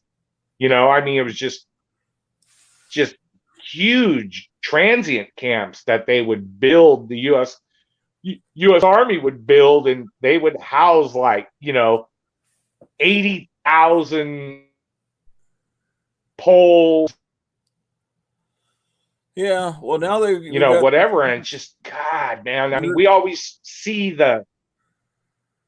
But you hear about these quarantine camps they have in Australia. They're putting pictures up on Instagram. Oh yeah, with bikini models all sun tanning, but in reality they're just locked up and given they're just the horrible. It's we probably shouldn't even talk about it, but yeah, this shit's going on today. Yeah, but yeah. So Spectator is asking, do you guys have any idea if they're planning more True Believer reprints? I haven't seen any in a long time. Those are cool, but it probably reminds people how much better the old comics used to be than the new ones. Maybe, and I think they're a great idea because you get these reprints of old comics for $1, and it allows people to be introduced to the old stuff. But I don't know. When Eric comes back, we can ask him if he knows about that. I'm keeping my fingers crossed tomorrow that I run into some old stuff, some old comics. Thursdays usually when estate sales start, right? That's when Mm-hmm. you get the good stuff. Yeah. What is your schedule at the record store? What days do you work? Whenever I want to go in. I just kind of like show up at will, So you're kind of a VIP there, I guess. No, just I've been friends with the record store since they first opened. So, and then, like I said, I was saying before, on another time we were talking, is Bob, the original owner, didn't really pay attention to 45 records. I knew about them, and I showed him that there was money. He could make some money because he would, at first it was, pretty touch and go, for him. He was making money, but he was, it was just, he could have been doing better, and once he figured out that, I got the job shuffling the 45s and doing all the obsolete stuff. Like I would take care of just stuff that they didn't want to have time to deal with, that I thought intrinsically still had money. There were still in some intrinsics there, and I proved myself. So basically I don't work there, but I do work there. Now that Bob sold the record shop to Nick Navarro, which is one of my best buddies. Of course, he has his own cast of people that are working there, which I like them all too. They're all musician guys that I know. So yeah, pretty much when I go in there, I have carte blanche. I just kind of do what I want, and then if he needs a favor of me, then he'll say, "Hey, can you work for a couple hours while I take off and go up? I've got to go do some mail runs or whatever." Yeah, sure, Nick, no problem. That kind of thing. Sometimes I just go in there and hang out and go through what they already went through and just double check stuff for them, and it's pretty cool. I mean, it's kind of like my home away from home type place. It's kind of like you just know everybody there. It's like family. Yeah. So yeah, it's pretty cool. I'm, like I said, I get my pay mostly nowadays by just going out and back and plucking $30-40 78 records. I'm like, hey, he's like, well, here, let me get. Yeah, he's like, here, let me give you some money. I'm like, no, I picked a couple records out of that. He goes, well, you can just have those. Those are garbage. And I'm like, nah, these aren't garbage, dude. This is fine, and it's cool. And he's like, oh, okay. You know what I mean?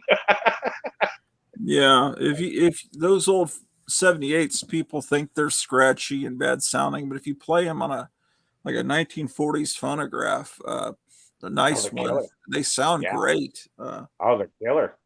Even on that little piece of crap that I have, man, they sound cool. You know? Yeah, because the faster the record goes around, the better the sound. I mean, just like the old days with VCRs, the faster speed had the best picture. Yeah, isn't that crazy? So weird. Basil, are you familiar with a YouTube channel called Just Add Vinyl? No. There's No? this guy that he goes around to independent record stores around the country and films little location shoots to promote the stores. And Oh, you know what? I think that guy has come into our shop before. because my other job, my brother owns a record store, so I've worked in record sweet. stores for 30 plus years. Nice. And he did one where at the time the store, I'm not gonna say it was looked like a junkyard, but Fred Sanford could give clinical tips to this. Yeah. No, what it wasn't cool. It wasn't a cool mess. It was just a mess. But this guy managed to Gratu, can you see if you can pull up just add vinyl? Sure, I will. I was just showing I Buy Old Records is the YouTube channel that my friend does all these excursions out buying records. You might be interested in subscribing. Check that out too. So Just Add Vinyl. Yeah. And he made Phil's store look clean. I don't know how he did it. To me, that's the most impressive thing he's ever done. But he did one video where he was playing 78s from over 100 years ago. Yeah. What should I put on this video here? Well, I don't know if the playlist, it'll say Phil's records or not. He did one from another friend of ours a couple weeks ago. A place called Jet Age, but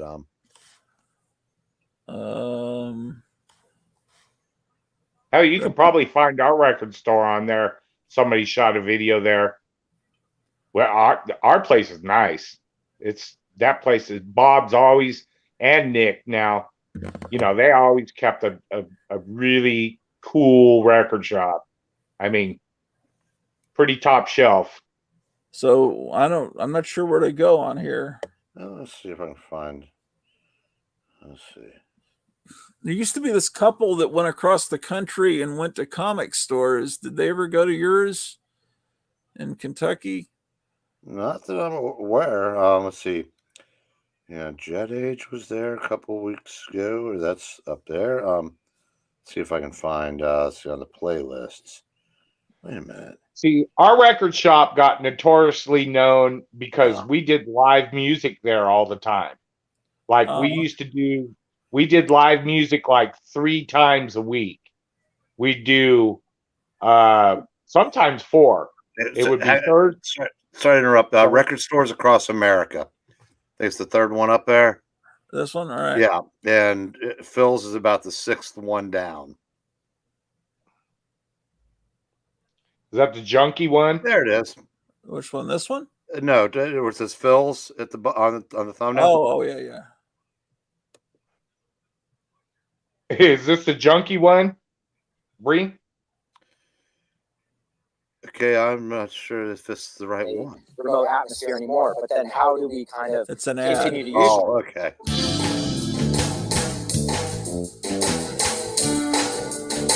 My name is Phil Breen here at Phil's Records. This is year 40 of me working in this business, 30 under my own name.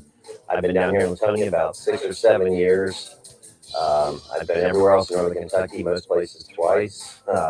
We had 6 stores at one time. They were all Ticketmaster, so life was crazy. Opened one up in 89, my second one in 90, and then in 91 I opened 4 stores and got married all in the same year. Insane little year, yeah. Still married. All the stores are gone. Yeah, Creep didn't put me in the video. There's really no method to the madness. I've been doing this so long, and I won't put anything out on the shelf if I can't guarantee the shape of it. But, I have categories in every style of music on album and CD because I kind of refuse to believe that selection's a bad thing. The more the better. You know, Latonia is an old neighborhood now, and it's I'm envious of some of the stores that are in hipper areas. I won't lie. It's been fun. Don't get me wrong. If I didn't enjoy music, I wouldn't be still doing this because I have to think I could find some better way to make some money than take this the retail beating that it is. But to survive and thrive like stores did in the old days, you need the collectors and the meat and potatoes people. People always say, well, what's different about now? Well, there used to be hits in this business. You could sell 10, 15, 20, 25 of a hit in a week. Say you made a couple bucks, you had some money to play with. Now, nothing sells in that quantity because it's all burned and streamed, and you have to watch so carefully every nickel that you spend. That's the part that's a lot different than, say, 15, 20 years ago. There needs to be places where you don't know what you're going to find when you walk in the door. As I look around here, see people on the ground looking at dollar CDs and checking out the used records, and again, everyone's so damn busy now that they don't make the time to sit in the record store and look at what all you have to offer, and that frustrates someone that's been here 7 days a week for so long that puts it out there, and knowing that everything out there is guaranteeable, but people go to a half price where things are crappy, or Goodwills where things are ridiculously beat and stuff, looking at that diamond in the rough where they can come here and find things organized and in the right category and guaranteeable. As you can see, it's a free concert. You just had to come to the store to get a free ticket. So sort of had someone at least come to the store, hopefully buy something. But that was fun. There's probably over the course of the night, probably 1,200 people there. It holds about 5 or 6 people came and went. And they did the ticket thing, and they gave me the venue, and they took the bar, and they said, "Do it anytime you want to, Phil." But those are big, Chambers, Big East size, and B-Roy's at the time were selling out the old South. I was on a favorite game here in concerts. Went down there by the levee. It probably went about 500 or so.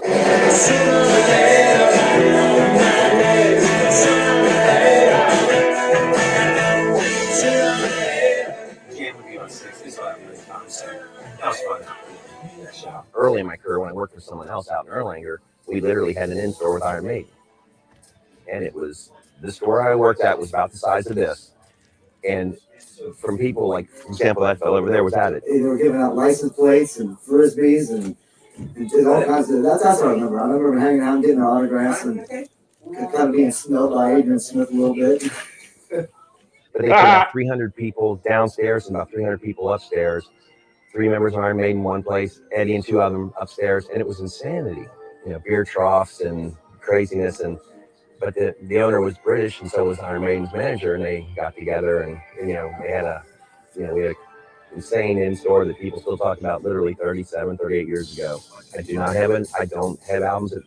When I started my store in 89, I probably had 4,000 personal albums. I probably put in over half of them start the store, and over the course of the time, I made the decision to put them all back into the place and have a decent amount of CDs at home and things like that. But again, it's probably a smart thing when the merchant or the owner isn't a collector, because it's better for the public. And obviously, as long as I've been doing this, there's been plenty of stories back in the day where owners had warehouses in their basement, basically, of their collection.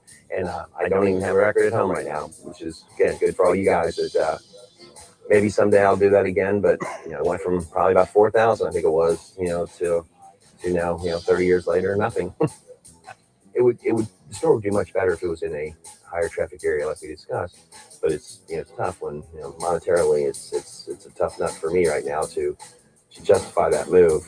And I'm also getting older, so it'd be great if could find a hip musical, loving younger person that would want to maybe do something like this and kind of pass it towards that way. So that would be my dream.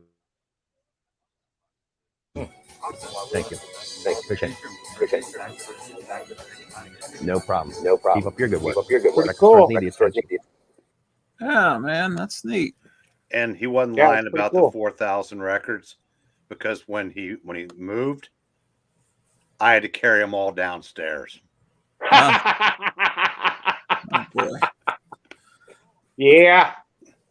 I've moved a couple record shops. I've had a record collection of probably about almost 2,000. I sold it to the First Spinners Records, and then my last record collection was about 700 or 800, and I sold that to my old boss. Yeah, it's just I don't know, man. They get too bulky. I mean, my roommate, he's got hell of a record collection. You know, the where I live here, it's just amazing. He's probably got I don't know. I think I walked by and showed you guys before one time while you guys were chatting, but you guys were probably too in depth in a comic book struggle or something that you guys didn't see it. So I'll film it one of these days. Again, he collects 45s, pretty big, but he has a pretty large chunk of, and the stuff he has is just like, it's just like the stuff I used to have. It's just nails for money. You can drop it on the ground and get $200 for it. You know what I mean? It's not even old. It's just the record labels are so rare and the bands are so sought after, you know, for that genre of music. I mean, punk, like Ratu has some pretty good punk records. I seen him flipping through. He's got some stuff that, oh, dude, if you drop some of that stuff on the ground, dude, you'd be surprised what people would pay for some of the stuff I've seen you flipping through. You know what I mean? You know, you want to go get more comic books, bro? You got some records right now. You could probably go afford some golden age comic books, man. I've always kind of kept it balanced. I've collected different things, not just one thing, which is why I don't really have a world-class collection of anything. I mean, if you just collect one thing, you can wind up with these amazing collections. Like, you know, like After Comics was saying in one of his videos that, you know, if you've been collecting for 40 years, you really should have all the Silver Age Marvels. It's like, but he started earlier. He started in the late 60s. And you know, if you just were collecting back then in like the early 70s when you could buy Silver Surfer #1 for $1.50 or $5, you know, yeah, I guess, although that was a lot of money then, you've got to be aware, or it seemed like it was to, you know, a little kid. But yeah, I mean, I think one of the things is when I met my couple friends in the mid 80s, and I got distracted by, oh, they've got movie poster collections. And it's like, and I was like, wow, that's really cool. And then the comics were there were still interesting things happening, but it's like, you know, I could get this old movie poster and frame it. And then, yeah, I've always been music. You're not eclectic. You're not eclectic. You're not eclectic movies at all. I'm not eclectic. No, you're very focused in what you do. I noticed that. I mean, it's like if you're gonna go after movie stuff, you go after movie stuff. If you go after pop culture, you're going right after. You know what I mean? It's not eclectic. It's not at all. Your collection is pretty focused, man. It really is. I mean, you have a lot of different collections, but each collection is pretty focused. You know, focused on, well, I mean, they're all related. I always say that it's all part of one big thing. The movies, the comics, the toys, this is all part of the experience of being a kid at a certain time period. And or it's rock and roll culture. Because comics were something that was looked down upon and at times forbidden, and rock and roll and a lot of these movies and the Betty Page kind of, you know, dirty picture photos and stuff. I mean, it's all part of the same thing. And a lot of monster stuff, and the monsters pop up in the comics, they pop up in the movie posters, even in the records to a certain degree, you know. Your whole place is, you can tell you're somebody who has, there are people that seek out their entertainment and interests, and there's others that have them brought to them. I mean, I would say, like, they're fine with whatever the radio station gives them, whatever network television gives them, whatever there's a word for those people. They're called the masses. Right. That know who the Kardashians are, or could recognize them. Yeah. Yeah. So, you know, but I think, you know, one of the things that I think all of us have in common is that we go out and look for the things that other people will never be exposed to, and if they were, may not necessarily care. Yeah, That's true. It's amazing how many people just don't care. Yeah, it's crazy. Lead Paint says, luckily I don't collect records. 1 block from my house is the St. Louis Record Exchange. It's supposed to be one of the largest record stores in the U.S., 10,000 plus square feet, and a former public library. Wow. Now, Phil was right about one thing. You don't want to be a record collector if you own a record store. Yeah. Oh, your sound went off. I think it looks like it's back. Yeah, I have to.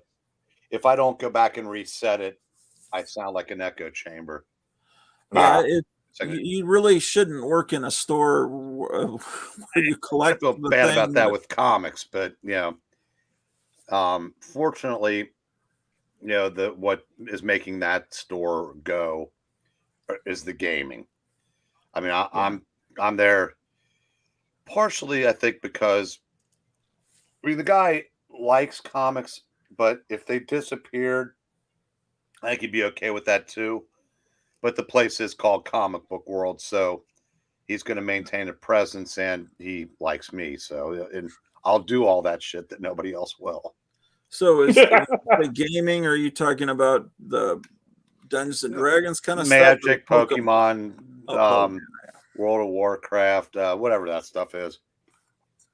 And and that's I'm glad, because as I said, it's driving the bus. Yeah, the Pokemon stuff. I guess the kids that got into it in the late 90s are in their early 30s now, and they come in, and it's just like a shrine looking at the cards under glass. It's like, I wonder if I would have gotten into Pokemon if I was a kid in the 90s. I don't think I would have, because I don't think it's interesting looking. It looks. And everybody was doing it. I think, again, I don't think any of us follow the trends necessarily, because we'd already been in comics for decades before it was finally deemed to be cool. And by the time that it was deemed to be cool, the comics were no longer cool. Yeah. So so I don't think I would have either. Because I was when I was a kid, I got into wacky packages, and that was a really cool and an accepted thing, because a lot of kids were into wacky packages. Like a lot of them, I guess, were into Pokemon in the 90s. But the art was by Norman Saunders and people like that. It was clearly amazing. And you had artists like Richard Corbin, not doing wacky packages, but just in the Warren magazines, and you had just so many great artists, Bernie Wrightson and Mike Plug, and it was just all everywhere. Alfredo Alcala, John Buscema, you had Marie Severin. You just like the art was so great. And then and you had Bill Everett still doing the Submariner. They're in the early 70s. They brought him back, and there was just so much great art there for a while. And then it just seemed to all the 90s sucked, man. I remember. I'm talking about comic book wise. I remember I was like, I hear you, like I hear Gratu, just rake it over the coals, yeah, and for me, I laugh because it's so right, because the few times that I would, meander around and pick up a comic book or whatever, and just sit there, and there was this old guy that had a shop, and I would go in there every once in a while and look for like old unknown soldiers. Like I'd buy the beater ones with no covers just so I could read them. Right. For like 10 cents each, You'd be like, oh yeah, I got a bunch of beat up ones over here 10. And I go, what's new? And look over at the new stuff. And I look at the freaking art, man. And it's like you said, it's just like these big squares with like 4 words in it. And Well, ass is hanging out, and you know what I mean? I was just like, dude, what the hell is this? And I never even paid him no mind. You know what I mean? It's like now as a picker, I look at if there are 90s comic books and I don't even know what I'm looking at. If I can buy, a box of 50 for $2, I'll buy it because maybe I'll get lucky. But I wouldn't buy it because I thought like the comics were cool. You know what I mean? That's like how I look at it. It's like I don't even know. I never even hear you guys talk. Well, maybe I do, and I just don't realize it. Is like, is there anything worth a shit in the 90s comic book wise? Yeah, there was a lot of stuff. Kingdom Come, I remember being a highlight of the 90s. And Marvel's, the beginning of Alex Ross art, that was great. But all of that is because it's a throwback to old stuff, right? The old stuff. And then I was looking at a comic today, I forgot about it, that's so amazing with Steve Rude drawing Spider-Man, and it's like you're looking at a 60s comic, but with almost become 3D because with all the shading and the dimensions of his art, but it's got the layout and it looks like, and it's really drawn. It's not computer graphic. You're supposed to look, huh? I think it was called Lifeline, wasn't it? Lifelines, yeah. And it was like, why is he not? Why didn't he do more? I know he did a Thor comic or two, and that was amazing. But mainly he was doing his own stuff. But what other DC or Marvel heroes? I think he did some Superman. What other stuff did he do of traditional? Well, yeah, he did a lot of stuff with Mike Barron, so that took up a lot of his time. Yeah. Is he still actively working in the industry? I don't know. Apparently he might have had some mental issues.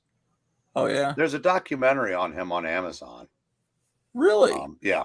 Oh. But he did a 4-issue Captain America miniseries that I just discovered, or if I knew about it, I'd forgotten, from about 2003. Pretty cool. Yeah. He did that Hulk Superman. He did the art on that. Oh, I remember that. Yeah, that was good. Yeah, he's just amazing. Artists like him and Alex Ross. There are Alex Ross covers on comics that are probably, I assume they're lousy, but there's some amazing Spider-Man covers from, 10, 15 years ago. They look like pulp paintings. It's like, I don't think the insides are interesting, but it's like, wow. You look at it and think, maybe I should read these. And I flip through it and it's like, but there have been some good cover designs. It seems like that's about all they do now is covers. I don't know. There have been a couple. There were a couple of good series in the 90s. There was something from DC called Hitman. I never read that. It was the year their annuals had this alien that was killing people, but the people that survived got powers from it. Uh-huh. So he basically got his abilities enhanced. So he was like a super hitman. But he only killed bad guys. As cliche as that sounds, but he would.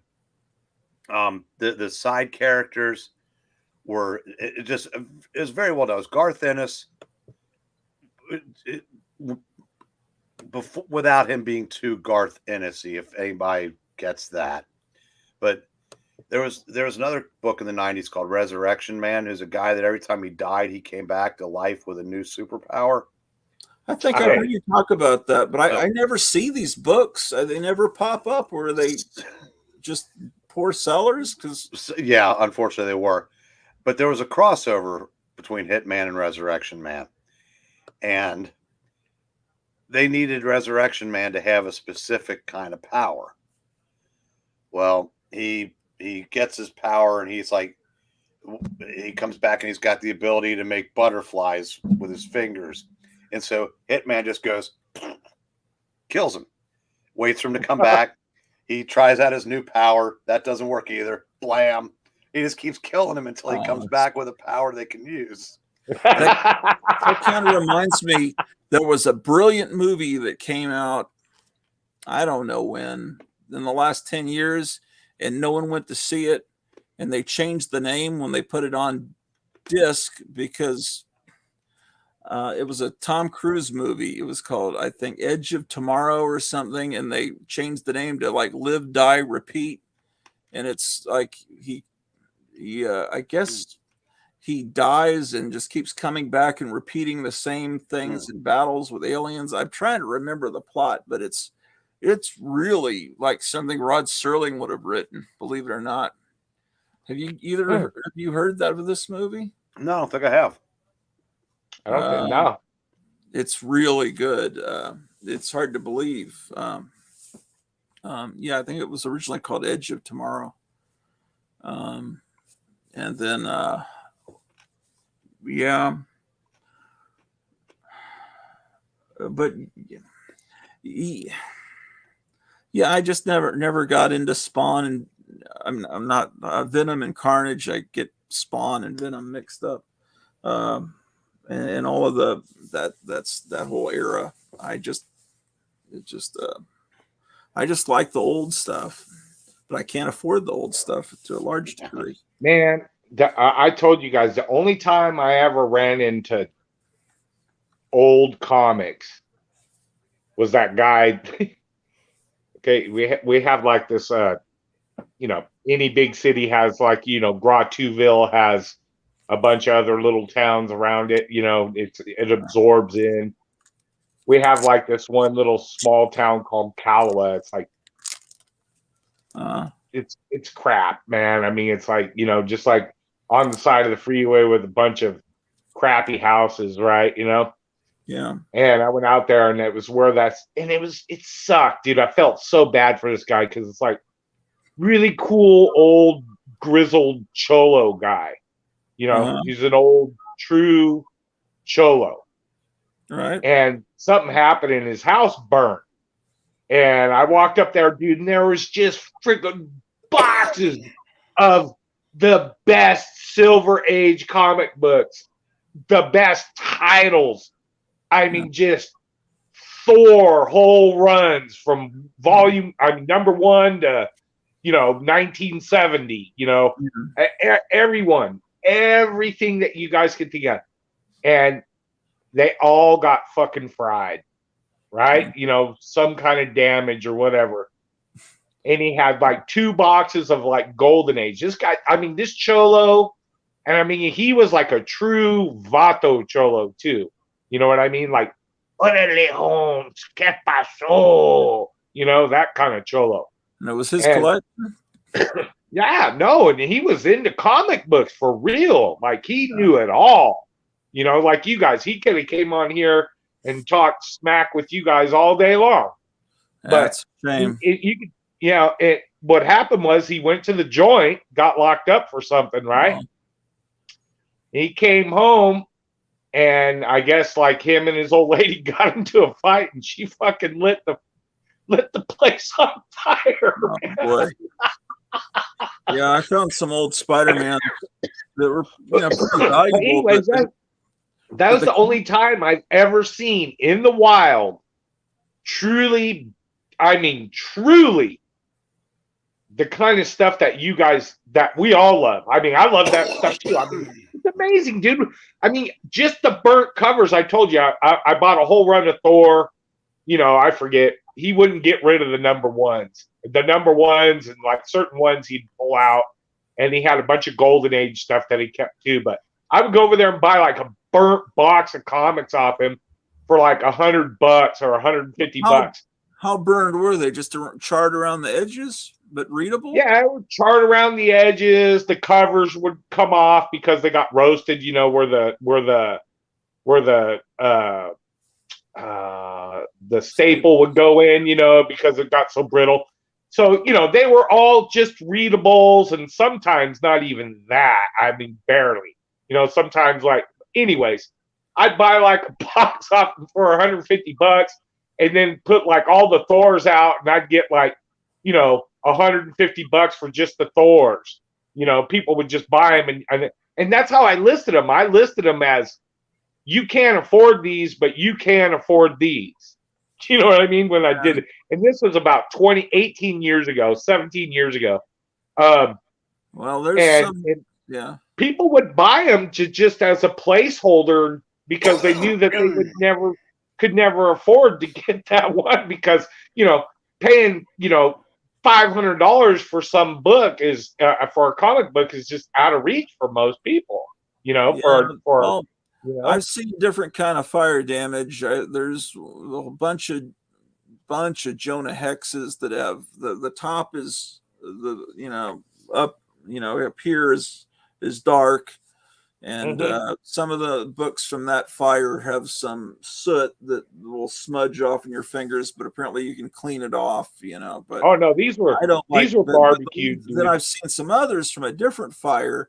There was some amazing Spider-Mans from about 1971, 72, where it's like it's just charred right at the corner. I mean, it's like fire actually. The book was actually on fire, but maybe down here, and it actually, they make these signs that they sell at Ross or whatever of comic book covers, and they have like fake damage on them so people can put them up on their wall. If you frame these Spider-Mans, they'd probably look kind of cool, and they were perfectly good reading. You could read them. There was some brittleness on the cover, but what I did is I just sleeved them and put a backing board on the back and put pedigree copy from the personal collection of Johnny Storm, and then I signed in cursive Johnny Storm, and just I put them into the rack, at a discounted price, and I thought maybe some people find it funny, because especially if it's like a Marvel team up with Spider-Man and the Human Torch, and then it's got scorching on it. It's almost like it would look cool on a wall because it's burned and it's the Human Torch. Yeah, but no, I mean, I think that's the guys that were buying those from me. I sold them for, I don't know, probably a month. I just kept buying from him, and some stuff he wouldn't sell, and he definitely had. This was the cool thing, is I know that he had a good chunk of it that didn't get jacked, but I don't think that he was really bummed though. And he was just like, I've got to get rid of these, and I got to move out of here. My old lady's 5150. Well, there's a famous copy of, I think, Spider-Man #1 or some early Spider-Man, where some angry wife or girlfriend has written like, "Fuck you and your comic books," all over the cover. I think it was an AF-15. I've heard that story. What does it say on it? I don't know, but I think it was an AF-15 that got just torched. Or someone else put a photo. Go ahead. Sorry. No, I said I think it was that a lady wrote all kinds of derogatory shit on. Oh yeah. And then it's just huge. And then there's a photo that I used to see online, and I sure as someone had a reproduction of Amazing Fantasy 15. I don't think this is a real photograph, but this dog was like chewing on Amazing Fantasy 15 like it was a rolled up bone. And, wow. I mean, imagine you could do that pretty easily. You know what I discovered last night when I was over at my friend's house that makes these comics is there are websites you can go to, and you just type it, you just click boxes, and it's like the type paper you want, the weight paper, what size comic you want, and then you plug it in, and then it comes up with a price for however many thousand comics you want to have printed, and then you send them these files, I guess like Guandanaland does of all these old comics. It's just your art, and then they send you back, I guess, boxes of your own comic that you can sell or get distributed. I'm seeing more and more people. Someone else brought in a little homemade comic today, where you can just make your own comics, and it's like you can get like 1,000 comics printed for like $800 or something, and then it's like it's kind of neat what technology is doing today. Do it yourself. I'm sorry. Do it yourself. The DIY crowd. You know? Yeah, but I mean, you get a comic printed on slick paper like National Geographic. Yeah. I mean, with if you had the artistic skill, it would look better than anything the majors are doing. Sure. So I don't know. I've lost a few guitars to. I've lost a few guitars to crazy women. So not comic book, but yeah. Well, I lost a 66 Gibson EBO bass. A 66 Gibson EBO bass got thrown at me in the neck, broken. That's a $4,000 bass. Got wasted. Yeah, lesson is don't piss off your girlfriends or wives, man. Yeah. Yeah, speaking of, I probably should wrap the show up in the next few minutes or so, because I've seen my wife. When I came home, she was asleep taking a nap, and I had half a pizza for her. I assume she's eating it, but I need to see how she's doing. But yeah, so Friday morning I go into the ophthalmologist and see what's going on with my eyes. Why I'm seeing this. What is that idiot J.J. Abrams Star Trek lens flare? It's like everywhere I go, it's like I don't know. I mean, apparently if it is cataracts that can be easily fixed, supposedly in like 15 minutes. I don't know, but I don't like my body falling apart. But I guess I should accept that happens to everybody. But when did that start? Gratu, how long ago? Every time I go to the damn dentist, it seems like my eyes get more effed up because they're shooting the needles in here, and then somehow all of a sudden I have more floaters, and then they say, "Oh, it can't do that." I kind of know my own body, It's like the next day. That first time I went to the dentist, the next day, all of a sudden, there's this huge splotch that looks like the asphyx floating around. And I don't know if you ever saw that movie. Wow. But and then it got a little better, but I don't know. I don't know what's going on. It could just, it's like the globe of your eye, I think, with age, kind of the globule, whatever, I think becomes detached from the back part. It doesn't mean you're going blind. It's just something that happens. And when that happens, I guess little drops of blood, you see them in your vision. Sometimes you don't notice it, but I'm noticing one now. It's like your own little lava lamp, man. I don't know, man. It's annoying. I don't like it. And now I'm getting this lens flare and real sensitive to light, and the TV's got a big white screen, it's really annoying. So I don't know. Maybe I just need a new prescription glasses. I really should be wearing glasses. I know that's the case. I think you'd look cool with an eye patch, dude. You've worn one before, so you should just start rocking an eye patch, man. I've worn one before. When did I wear an eye patch? I did a few years ago. I was in Walmart and I saw an eye patch, and I told my wife, "Hey, I'd like to buy that." And she says, "Why?" I don't know. I just think it'd be cool to have an eye patch.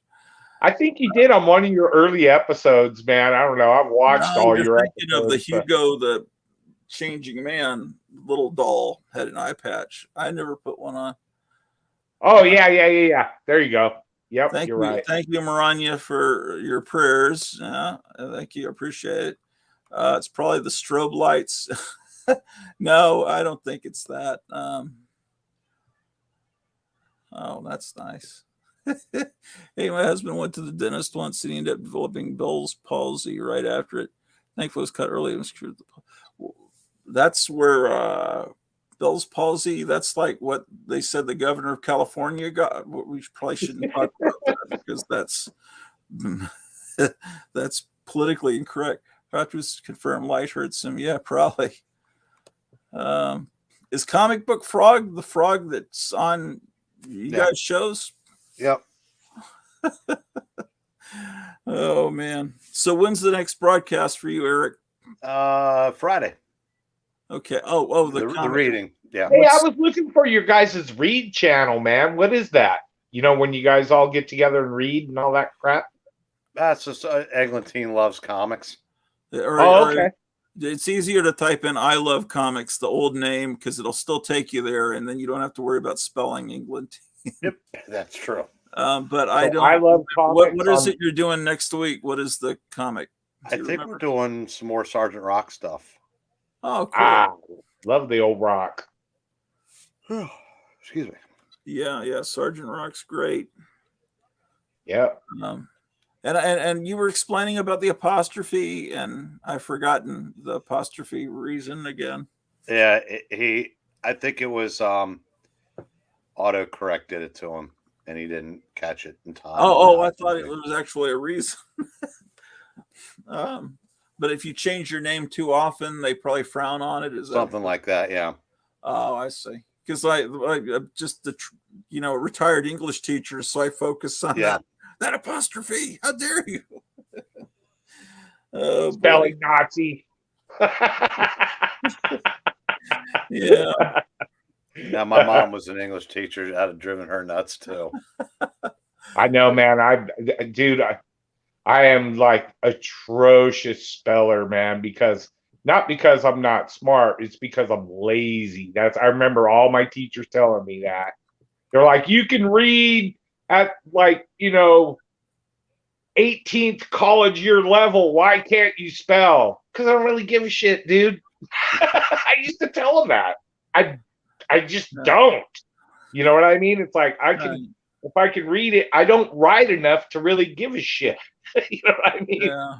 But I do respect it. I mean, I respect the written language for days. I mean, I like cursive. I like, to read, all the classic tales and all that stuff. I don't write enough. I don't know. Unless you call writing the lyrics. You know what I mean? So. Yeah. Well, yeah. So, what was I gonna say? Yeah.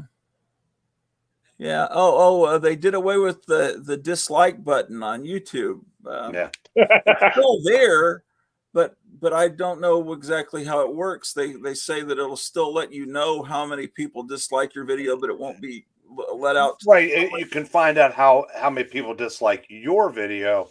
How? But I don't know how, but what you can no longer do is gauge whether or not you should watch somebody else's video based on the response. Because if you turn on a video, it's got 3,000 thumbs down, you may not want to watch it, but now you don't have that option.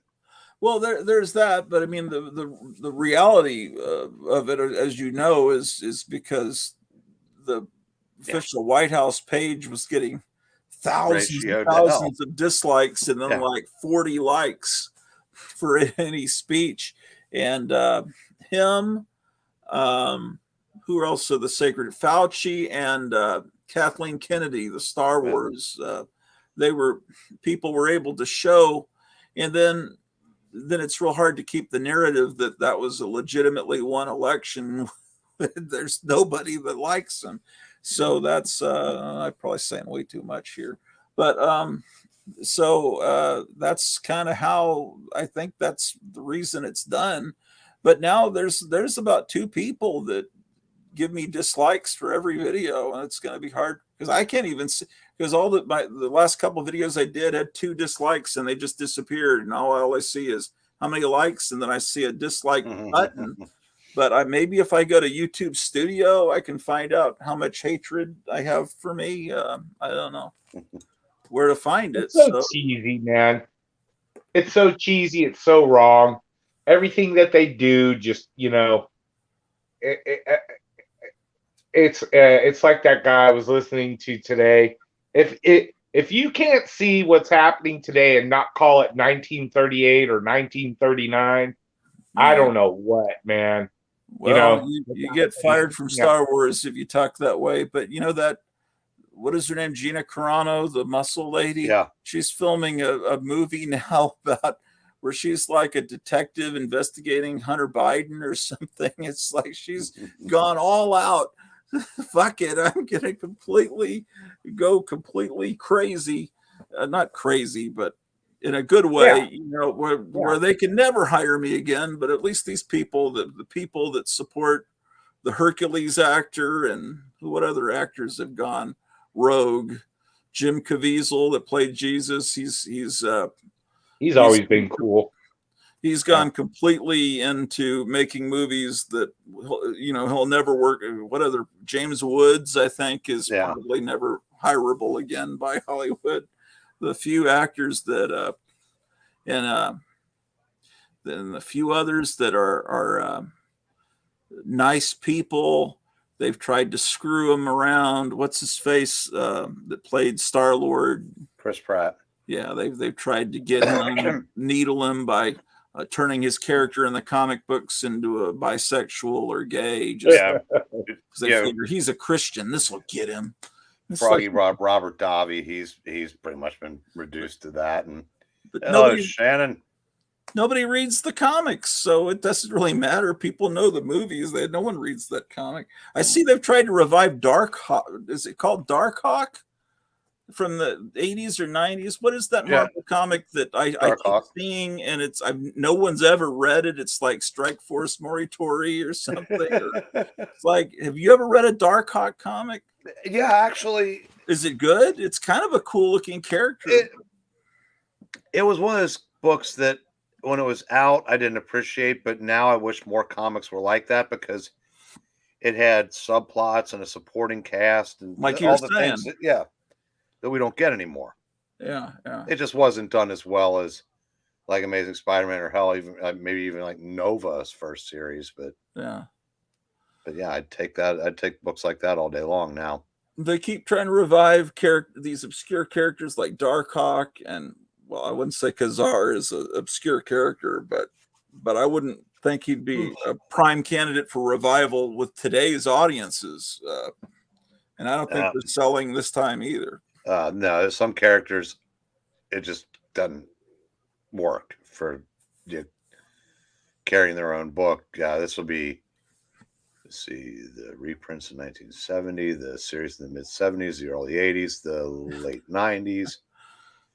It might have been one in between that one and this one, but yeah, it's 5 or 6 times they've tried. And you got to also mention in the Golden Age, and then before in the pulps. He started in the pulps. I mean, maybe back then he sold when the people still loved Tarzan. I don't know, but in Gun Honey, is that a good comic? It's not great, but I'm enjoying it. I enjoy issue 3 if I could find it. And what is the deal with this Barbarella comic? Good covers. I don't think the interiors match it, because so someone bought the rights to the name, and I think the first series was kind of politically correct, which you just can't do with characters like that. Oh no. But hell, Judge Dredd is woke now, so what? Oh yeah, I didn't even know there was a Judge Dredd now. Yeah, he was the last series. He was. The thing about Judge Dredd is if you break the law, you're done. Right. Unless you are illegally crossing the border. Oh, okay. Yeah. I used to have a shirt back in high school. Let's not even go there, early bro. 80s that said, I am the law.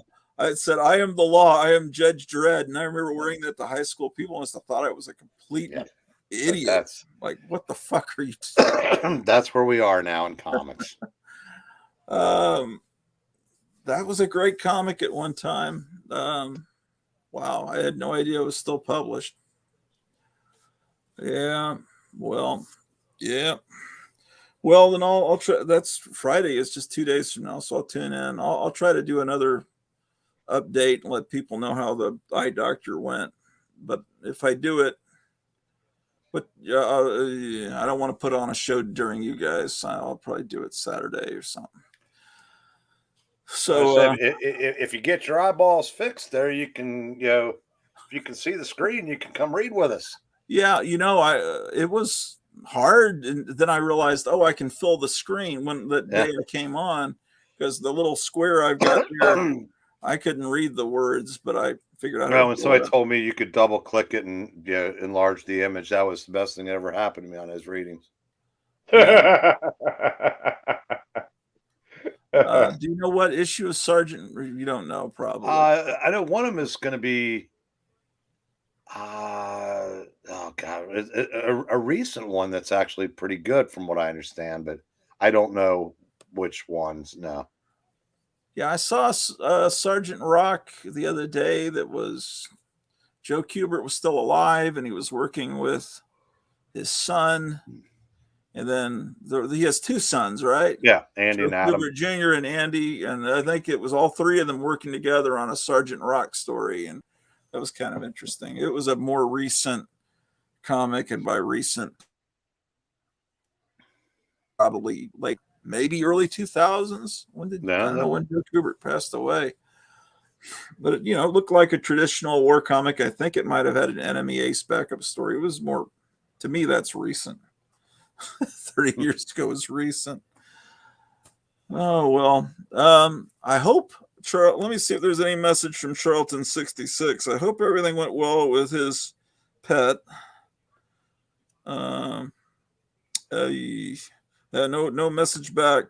Oh, well, people have lives, and I started the show late, so, but it's fun to talk. I was surprised to see the little thing while I was working.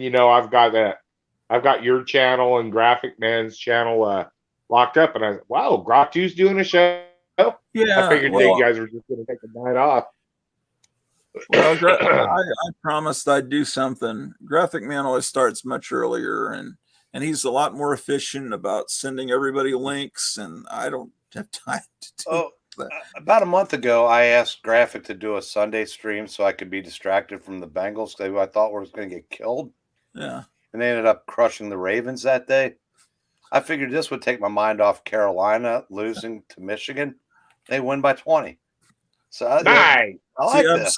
I'm so not a sports person. When you said that, I was thinking the Bangles, the 80s girl band, crushing birds. The bat, that's the picture in my mind. Now I kind of want to see that. Yeah. Hey, I was distracted by the Bengals crushing some birds. What did you think about Paxton, Breen? Gary Red Sox signed not Paxton, but Paxton. Yeah. I was thinking the singer of Alley Oop. Last week it was Michael Walker, washed up. Yeah. Then James Paxton, can't stay healthy. And they signed 72-year-old Rich Hill. Oh, we signed Hill again. So he's coming back? Yeah, I don't. With those young arms we got, dude, I'm really not worried about it. I'm not. I mean, I think they're betting that those old timers can bet. I mean, hell, why don't we just bring back John Lester then, too? It's not out of the realm of possibility. Yeah. I don't know. I wasn't the biggest, Eduardo Rodriguez fan, but I think I'm not. I never trusted any of these fossils that they're dusting off. No, I didn't like Rodriguez. I didn't trust him. He's too hit and miss. He reminded me of the guy that we got from Detroit. What was his name? Rick Porcello.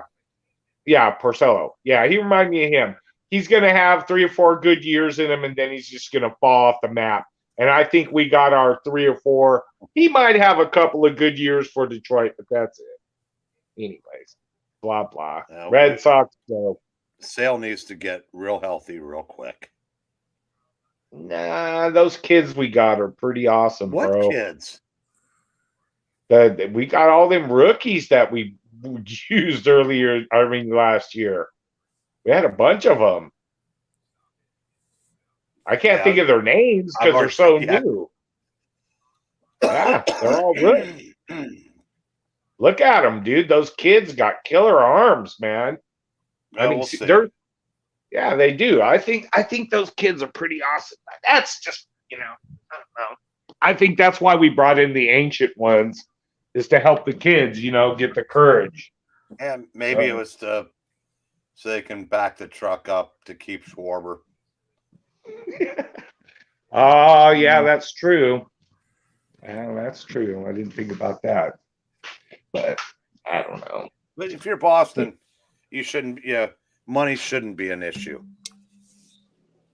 Yeah, I think they like to play games.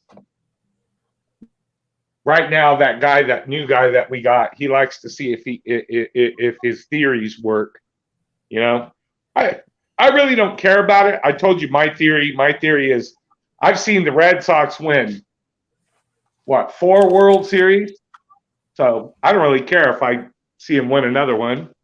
I said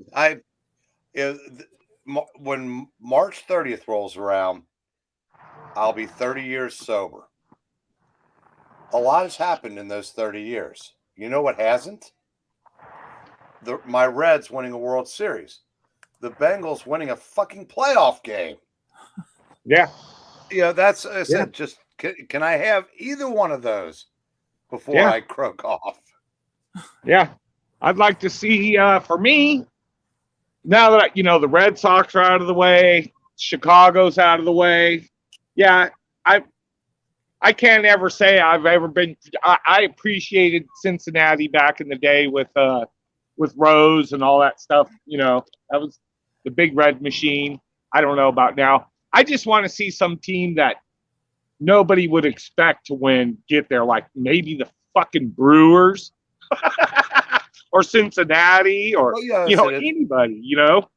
Well, I was born just outside of Boston and have lived in Cincinnati the majority of my life. So, I've always been a fan of both of those teams.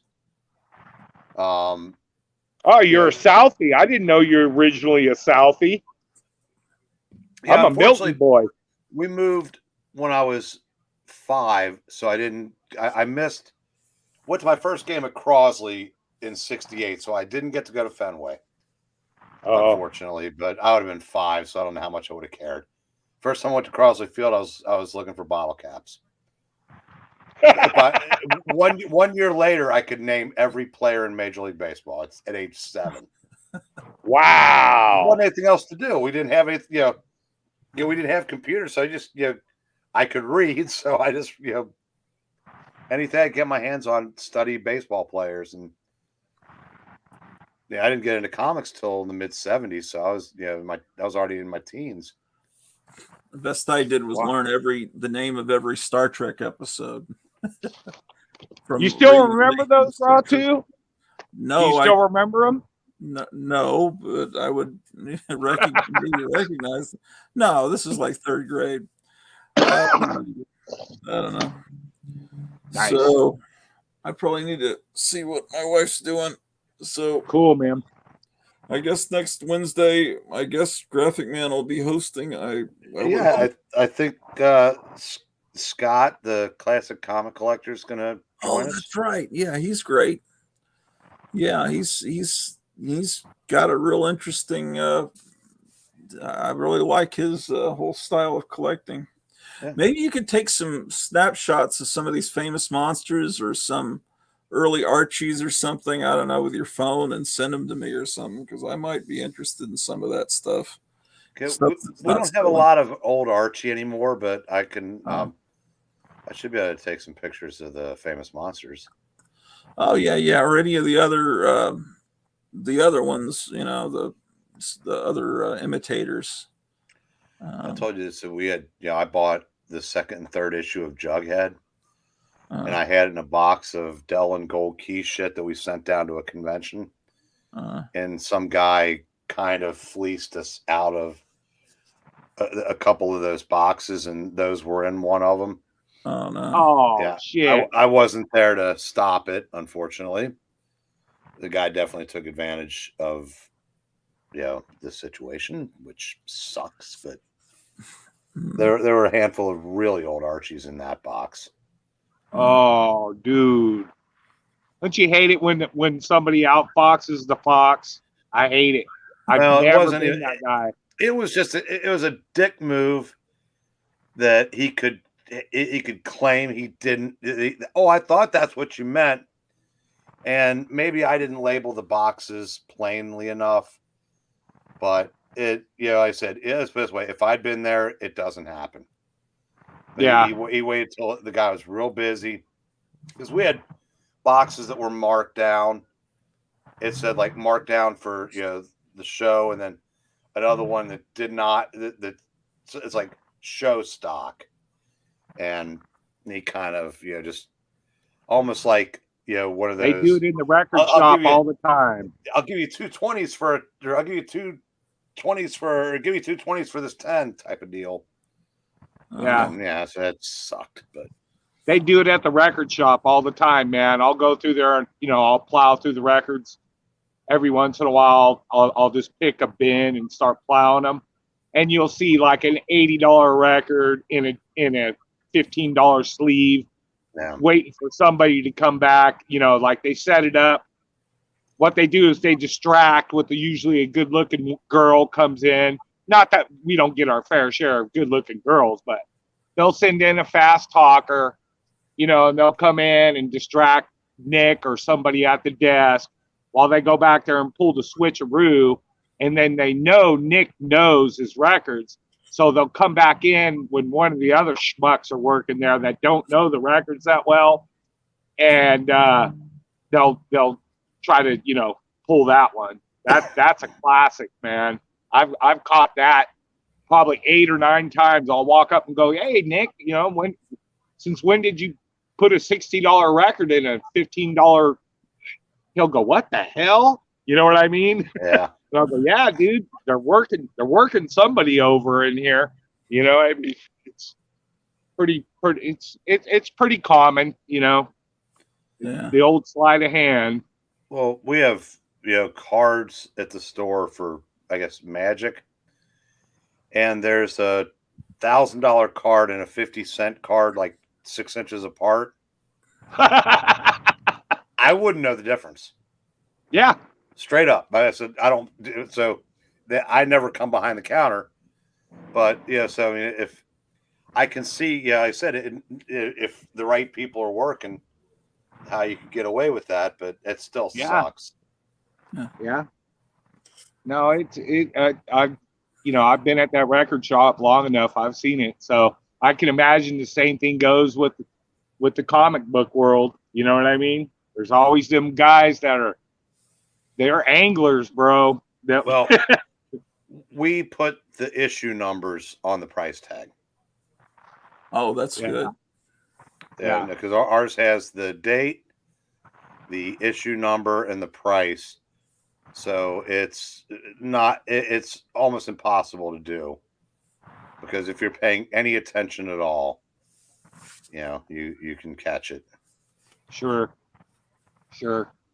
Yeah, no, Nick's gotten a lot better about it, because I brought it to his attention a few times, and so he's paying attention a little bit more. But my old crafty ass is, I can't help it. It's in my DNA. I mean, I was loss prevention surveillance in a casino for 14 years. Yeah, dude. I mean, I ran 7 casinos in Las Vegas, so I know the art, man. Yeah, I know the art, dude. I know the art. We better let Gratu go, so he can live to stream another day, because we don't want to we don't want Mrs. Gratu on our asses. Yeah. All right. Yep. Well, all right, guys. I guess nice I'll talking see to you. guys. See you, nice everybody. talking to you. Take care. See you soon.